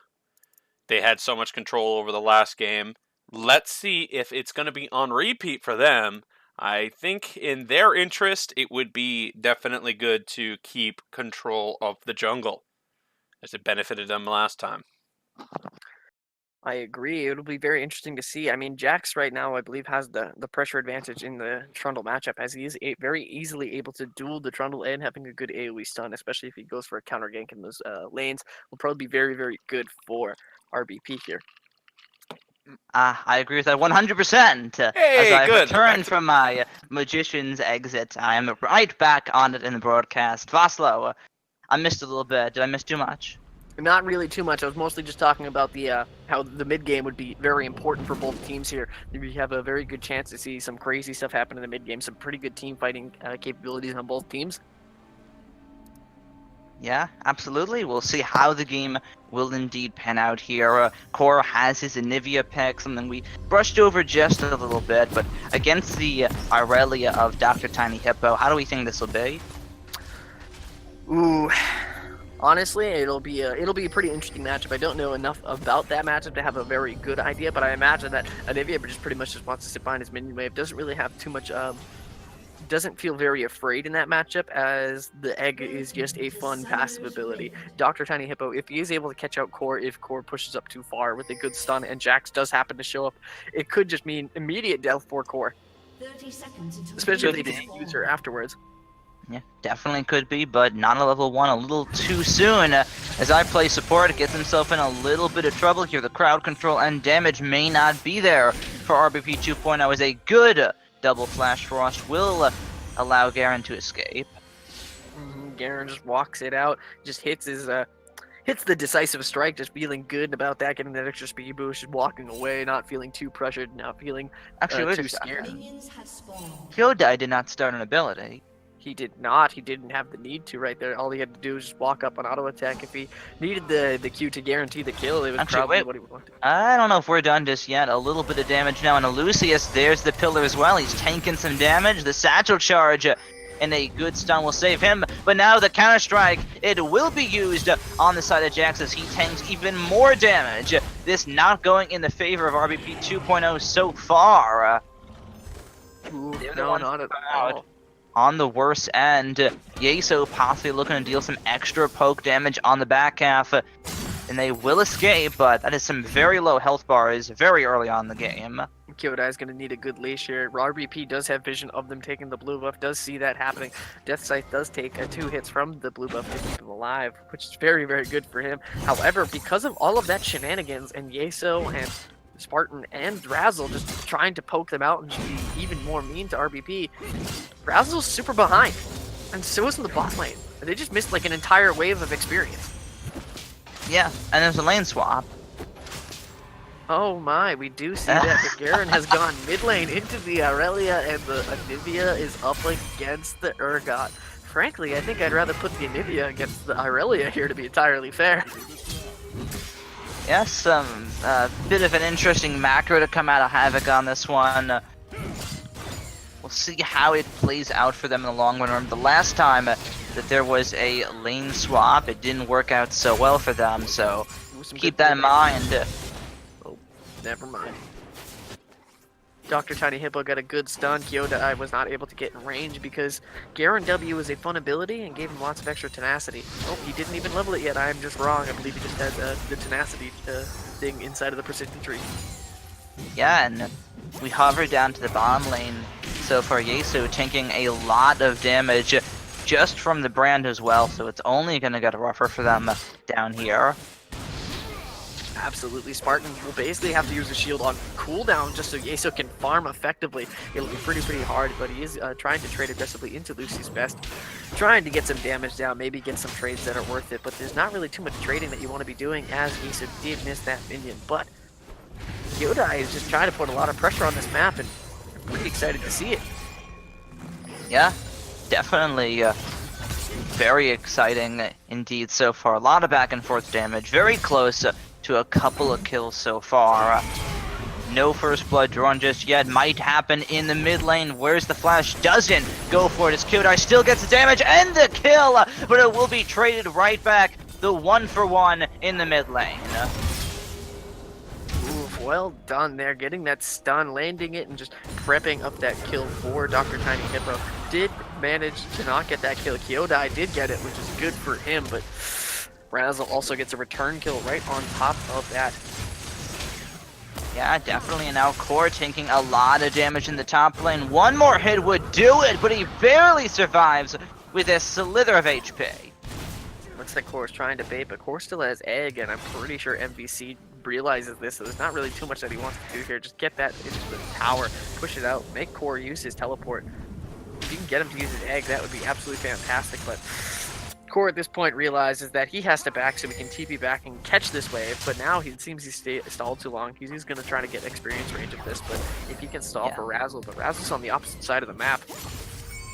Gonna hope to try and bait out a turret dive out of MVC Dream, but it won't happen. Just take the advantage that he has up in this top lane with the farm 37-19 if we're comparing the two of them here. Now in the bottom lane, though, the teleporter come through. Trundle taken low on this one. Trundle about to get taken down on this one as well, as Death Scythe picks up the kill. The answer from RBP. MVC Dream does TP in, but he will, however, just get to push in the wave for Lucius Best. Just able to TP and immediately get all this extra CS, which is good for him, kind of. He didn't get anything out of all those kills, which isn't too good, but he did, however, get to TP. Core still has to push in. That big giant wave that was sitting topside will not even be able to push all the way to the tower as he's not 6 yet, so Urgot just getting a bunch of free experience and a bunch of free minions. Walks back and will get a big giant wave with his name on it. Absolutely. Some good stuff coming from RBP so far. They have the Urgot doing well against the Inivi. They have the Aurelia doing a little rough against the Garen so far, as I play support, able to just kind of yank him with the sword right there, but not to too much avail. Yeah, I feel like that's not a very fun matchup for Aurelia. Just getting silenced on repeat, not being able to use your Q whenever you can, just feels not fun. Yeah, and then when they do go in, it's a lot of damage. I play support actually picks up the kill with the ulti, but is he going to trade for it with his life right afterwards? The damage, the tick, is not enough at all, and Garen walks away with a solo kill. That was a good roam by Death Scythe. Was not able to complete that kill. Decisive Demacian justice, just showing Dr. Tiny Hippo what justice really is. Giving him that impactful kill we were talking about. I know it's really hard to land, folks, and oof, does it feel good. Boy, and while rutted with landing and feeling good, that is a lot of damage onto Core's and Ivy. The teleport and the Trundle will come through as well, though. We'll make sure the bird stays alive and the Phoenix revives. Oof, NPC Dream does land the killing blow almost. Forgetting that the egg exists, you have to use that on the egg if you want to get that execute up. It does, however, break the egg. Core having no mana, still kind of pushed up a little far. NPC Dream might want to do something about this, but I don't see much. Yeah, definitely good stuff. Once again, out of Havoc here. Everything looking in their favor, minus the bottom lane. This has still been pretty rough for Yeso. Now sitting 2 waves down against Lucy's Best and Death Scythe. Yeah, there's just so much damage that is coming out of a Brand Ziggs lane. It's like, what do I do here? To walk up to CS, to even try and hit a minion, I will eat damage. I will eat so much damage. And if even one of them connects one of their CCs and just like satchel charge into the Seer would just be absolutely monstrous against that Ezreal. He would just be so bad, especially if you just get the full combo. Oh boy. It's right there. Oh my. Really scary stuff. Janna almost taken down from that exchange just off the brand damage. Almost walks into the Pillar of Flame as well. Yeah, got a little greedy trying to defend that pink ward and just... Brand was like, hey man, that's mine now. Yeah, barely evading the killing blows out of this bottom lane from RBP, but they are still surviving and staying strong. Yeah, and we did see Kyodai able to just sneak the dragon because of all that aggressive bot lane plays. There's not too much that can happen there. And we do see something might be happening soon in the mid lane. Yeah, we might, but Dr. Tiny Hippo more than close enough to his target, just backs off. Like a tiny hippo runs away scared before anything can happen. Yeah, pretty much. Hippos are also some of those dangerous animals on the planet. If that's the case with the tiny hippo, I would imagine no different. However, this hippo doesn't look too scary so far. 0, 2, and 1 on the Aurelia. A little bit of a rough laning phase against the Garen. So we hover right back up to the top lane core. He's been in this situation before. Can he get out the leap strike? The flash for the counter strike connect, and the secured kill from MVC Dream. MVC Dream showing exactly what that mouth do. Just eating core right out of the time. Just completely getting decimated. Kyodai with a great gank. Does get the flash counter strike off on core, completely denying any more escape as core had already flashed. And oof. Sounds like a good time for me. I love when I play an Ergot and I get to just completely start eating people on repeat. Yeah, absolutely. And some very good stuff coming through so far. Even the bottom lane, where you have the Ziggs, you have the Brand, you expect to be able to get all that poke, get them to low HP, and then kill them. But the Yeso and Spartan Kexco bottom lane has avoided that last part. They have not let RBP get what they wanted to do. Yeah, I mean, right now, Yeso's just scaling. He's got his tier. He just doesn't care too much. He doesn't want to fight. Neither does Spartan. They don't really... Their strength comes from the team fighting capabilities that they provide to their team, but Lucy's Best will also have pretty good tower pushing capabilities, and Death Scythe will just have so much team fight damage as well. It'll be pretty hard, I think, for... Oh my, Havoc to handle this when it gets to that early mid-game spike. Just the pyroclasm just ripping through your team if you group up too far. Yeah, definitely the case here. Back up to top lane. It looks like Havoc have changed up their strategy a little bit. They've re-swapped the lanes to what they are initially supposed to be. Yeah, I feel like this is what they should have done from the start. I mean, putting Core in that matchup isn't really what Core wanted. MVC Dream just does so much damage too right now. He does, however, have the Merc Tread. He's trying to get away. Doesn't really care too much. He's trying to doesn't look like he can get away either. The flash doesn't mean anything at all as I play support. Change that to I play tank as he picks up another kill. Oh yes, the full tank Garen going right into a Black Cleaver. And the Demacian Justice showing up again. Just such a strong and fun ability. Absolutely slaying the villain on RBP of MVC Dream. And 3-3 on the scoreboard now. 1,000 gold advantage in favor of RBP, mainly off of farm. No huge kills, dragons or tarts to come through just yet. Who do we think is going to get him first? I think the first turret will probably go to RBP. Actually, dive in the bomb lane, the monsoon to come through. There's no way Janna gets out of that one. The bomb, auto attack, standard as well will do it, but the true shot barrage will snipe it away. A double kill for Yeso as we hover right up to the top lane. MVC Dream will take out Razzle Frazzle. I play support on the run, and now it might be another kill down the road. Kyodai's going down, and right up back up to the top lane. Another double kill, this time for MVC Dream, as it's a back and forth 3 for 3 across the map. Yeah, that dive in the bot lane went real south real fast. Lucy's best flashed out of tower range as Death Scythe was still in tower range with his passive proccing on the Janna. Started with him starting to tank and him having no stats to get out of that, to get out of the tower. Just started tanking the tower hits when he didn't want to be yet, and he greeted his flash and died for it, giving a kill over to Ezreal as Ezreal was the last one to hit him. And then Ezreal able to land that true shot barrage onto the Ziggs as he lived with a sliver of HP. And MVC Dream and Dr. Tiny Hippo just able to just do crazy things in the top lane. Yeah, definitely. This is a lot of damage, and maybe this is why you had the Garen in the mid lane instead. Mind you, it is a level advantage to come through up top as well, but some scary stuff. Yeah, Urgot feels pretty happy into both those lane matchups, so it didn't really matter who went there, but I feel like putting Core into a matchup where he would have been easier to farm with was probably what you really wanted to do, and Urgot was not that matchup, as Urgot was able to abuse the Core as well.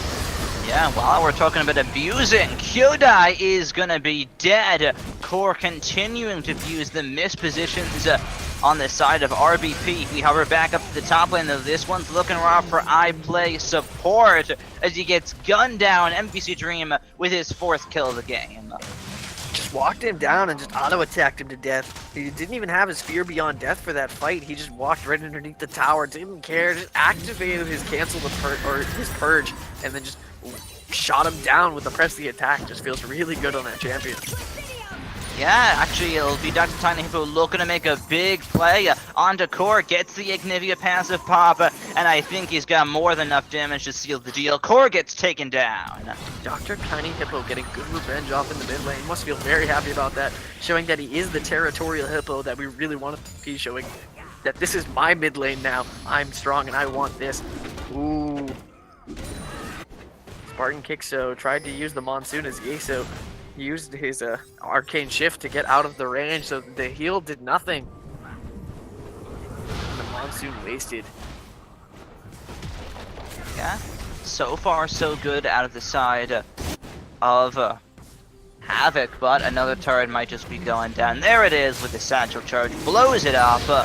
2-0 in the turrets for RBP, and also 2-0 in the Dragons. They might be looking for a 2-0 in the kills pretty soon. I Play support, able to get out of that one.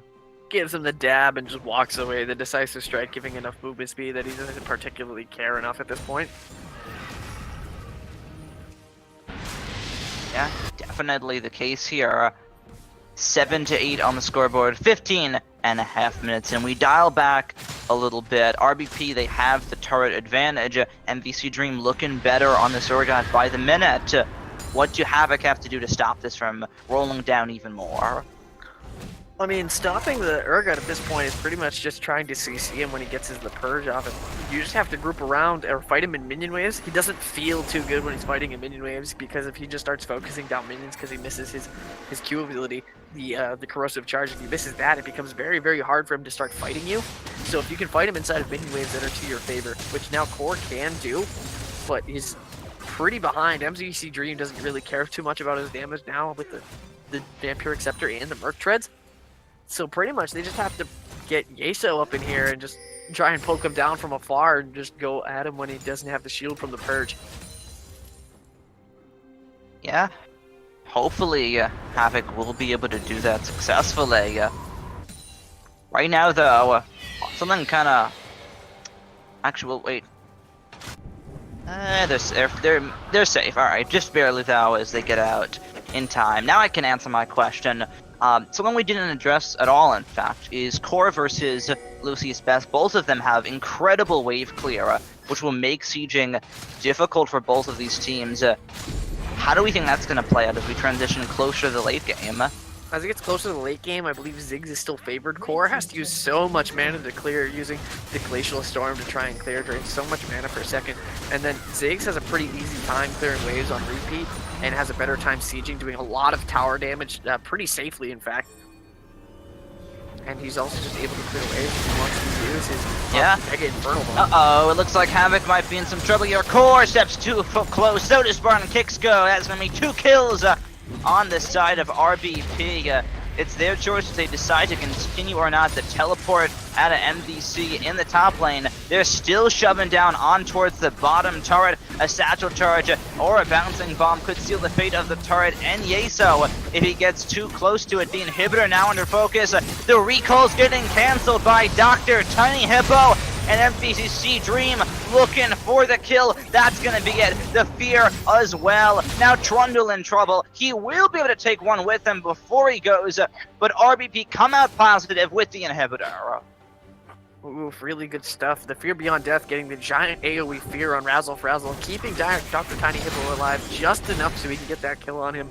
Feels really good. And then the bot lane Core just stepping up too far, disrespecting MVC Dream's damage capabilities and Kyodai's stun. Just getting completely locked down and just murdered by the massive amount of damage that they had in the bot lane at the time. And it was a really good TP by MVC Dream to stop that push. Yeah, and able to Core stop once again might be in a lot of trouble here. Gets turned into an egg this time around, but that's another advantage on the side of RBP. Oh, yes. Taking down that egg as soon as it comes up, this feels really good because it shows that Core is like very easily able to die in this team. Yeah, definitely. Gonna be rough for him. He's already easy to kill enough as it is. Take away that passive that saved him a couple times right now, and suddenly you have a very squishy Anivia. You have the wave clear on that champion as well, so kill her, and the wave clear, the siege defense out of Havoc might just be gone. Yeah, it'll be a very hard time. The siege defense the Core needs. He needs to get some items first before he can actually just start clearing waves on repeat. He also needs the mana, which he is building at this point in time, but it's gonna be rough. It's going to be rough. In fact, while we're with rough, that is going to be Death Scythe trapped against the Anivia wall. Has nowhere to go, doesn't have the flash. For a very nifty kill for himself there. Yeah, showed that brand. You can put him right on ice, able to just trap him with the wall in that little like corner, and with the ult just going off. There was nothing he could do there except for just try and walk the ultimate, but it was just a slow, painful death as he just walks through it. Now they're looking for the kill onto iPlay support. They've used the blast cone strategy, they've used the bomb, but the damage and the pursuit is stopped by Core and that wall. Crystalline to cover that one up as RBP scave off the kill attempts, but the turrets, they are on a safe. Yeah, that was a really good wall by Core to deny that catch onto iPlay support, but it doesn't really stop anything that RBP wanted to do. They just really wanted the turret. The kills were just there, and they could just get them while they were waiting for the waves to push. Just absolute disrespect from Havoc at this point in time, thinking they could be there without this much vision. They need more vision to be able to do things like this. Yeah, definitely the case right here. Now Baron Asher, 20 minutes in being the focus for Roasted Black Pepper, and with no contest whatsoever on the side of Havoc. That's going to be taken all too easily, and this game might just be on the table for them now. RBP showing them how a Roasted Black Pepper do. This new team is looking pretty alright. MVC Dream has been very good highlight for them. This Urgot play has been pretty fantastic. Just able to just murder out iPlay support and Core when they just gets into that solo lane. He's been doing quite well for his team. Yeah, absolutely the case here. And now Havoc are able to answer with the Infernal Dragon. A good pickup for their situation, denying the second Infernal away from RBP. A good response, but how much will it matter in the end? I'm honestly not sure. At this point in time, taking away that Dragon objective just means that they're going to have more Baron time to push. They don't care. It's like they lost the Dragon. They're like, okay, we have Baron. We're just going to push down your Nexus anyways if we can get the chance. Core trying to wave clear on Baron minions does not feel good. Yeah, definitely the case here, and now all of Havoc might be in a lot of trouble. Janna is gonna go down. the damage on a Yeso, not able to be delivered in time, but the damage overall is there. Havoc have to be very careful defending this turret. He lands the ultimate to come through. MVC Dream is picking up one as the rest of Havoc are gonna drop like flies to come through. I play support, cannot do anything. A double kill for MVC Dream, the ace to come through, and the game to surely follow afterwards for RBP. MVC Dream is my dream, man. Let's talk about it. God. The Fear Beyond Death just coming in hot with the perfect snipe onto Yeso. That was absolutely insane, and getting a giant AoE fear for his team, just absolutely insane. Oof. Absolutely amazing stuff to come out of RBP. The 2.0 is looking a lot better than the 1.0 as they close the match out 22 minutes in, 9-17. Yeah, that was really well played by RBP. Good game on them. That was fantastic stuff. Really good, really fun to watch. Yeah, absolutely the case here. Side of Havoc, they played it good. They managed to survive the rough bottom lane. They did decent with the lane stop strategy as well, but maybe they should have just stuck with that until the bitter end, because the moment they swapped back to standard lanes, everything went south for them. Yeah, a big thing that also happened is they started losing towers, but they weren't grouping up to try and defend and siege against most of these towers. Core was past 6 at this point in time and could help clear waves. They grouped as 5. They could have really denied a lot of what was going on, but it wasn't something that they wanted to do. They wanted to try and farm a bit more and get to their core items, and it wasn't something that happened. So we just got to see them just kind of crumble slowly as RBP had stronger lanes and were scaling. Yeah, definitely the case here.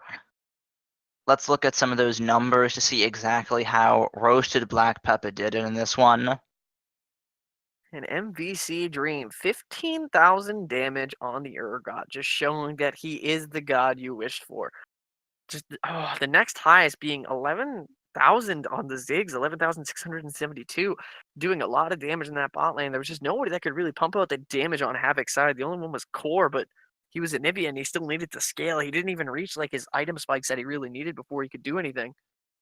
Yeah, couldn't even reach 9,000 damage on the charts. Pretty low on the side of Havoc here. They walk out of the day 1-1 here.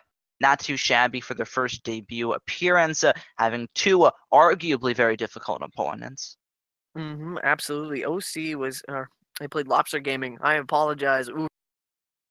Lobster Gaming did have 2 E-subs, and we didn't get to see their, usually Lobster Gaming really likes to play around their top lane, but he was substituted into the jungle in that game. So that was pretty sad to see. I really like watching what Train Game can pull out, and he's really strong as a top laner in and among itself, but in this game, they had the good composition and the good works they wanted around, but the Urgot pick was really strong and able to do good things, and they had really good flank plays that they could get off, and were just able to get great picks on repeat, especially with the pressure and range damage that RBP could provide.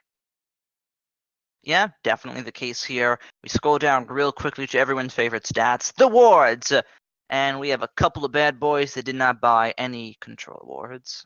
Oof, 2 of them Core and Tiny Hippo. Both mid laners feeling this doesn't do damage. I don't need this. Alright, well, maybe something to jot down on the notebook for the side of both teams, in fact. Definitely on the side of Havoc, with them coming on the losing side. Good level of control wards and actually every other position other than mid. So it's not like there was too much of a problem division, just as much as the spread was a little awkwardly distributed. Usually don't expect the mid laner to be the one with 0. Very true. And the mid laner, Tiny Hippo, didn't even place much of wards at all. He only had 2 wards placed and 1 destroyed. I feel like he didn't even realize that he had a trinket button. But indeed. Aside from that, Brand with a 40 vision score to Spartan 17. Janna never feeling comfortable to go and ward defensively when she had to stick to Yeso, and Yeso able to get good wards out with the blue trinket. So the bot lane not able to do much, especially when they're pushed under tower into repeat. Feels very hard to ward in that case. Garen with good roam. Same thing with Razzle. Were able to get wards for their team, but that was it. Yeah, definitely the case. Either way, good stuff to come out of RBP. They walk out 1-0 on the week so far. Havoc, they have another game tomorrow. In fact, it won't be a 2-0 week. It'll be a 3-0 week for games total for Havoc. Let's actually look at some of the games that are happening tomorrow to close out week 4. First, Esports take on this hot-looking new roasted black pepper to launch off the day. Following that is A3 Sports take on Kiss Gaming. These teams, they've struggled to pick up wins. Who will pick up their second or possibly first win of the BSGCS? Rounding that out right afterwards, Enigmatic Gaming takes on Lobster Gaming as the day gets rounded out by another hot-looking Lobster game taking on Havoc. Well, I'm pretty excited for that game. I get to cast the EG versus LG game. That'll be pretty fun. My boy Blaze is in that. Maybe you heard of him. So that'll be a good time. I'm pretty excited to cast that one. The Frosty versus Roasted Black Pepper should be interesting. We also get to see Frosty's new lineup coming out, and they did pretty well into that OC game that we saw on Thursday. So I'd like to see what else they can bring, especially against this new RBP. Yeah, absolutely. The case to come through. Nonetheless, the games are over. The stream is just about over. And I was your one and only play-by-play caster, Shuno, joining me on the superb color cast. Boslo, just filling in, doing what I can, normally play-by-play, but here I am and helping out where I can. Exactly, and our amazing quality, deceased, and very hungry streamer himself, Army Overlord, was here doing the work all the time. Man deserves some good credit. Nonetheless, we'll be back right at you with some more games, some more action, some more BSG tomorrow. Make sure to tune in.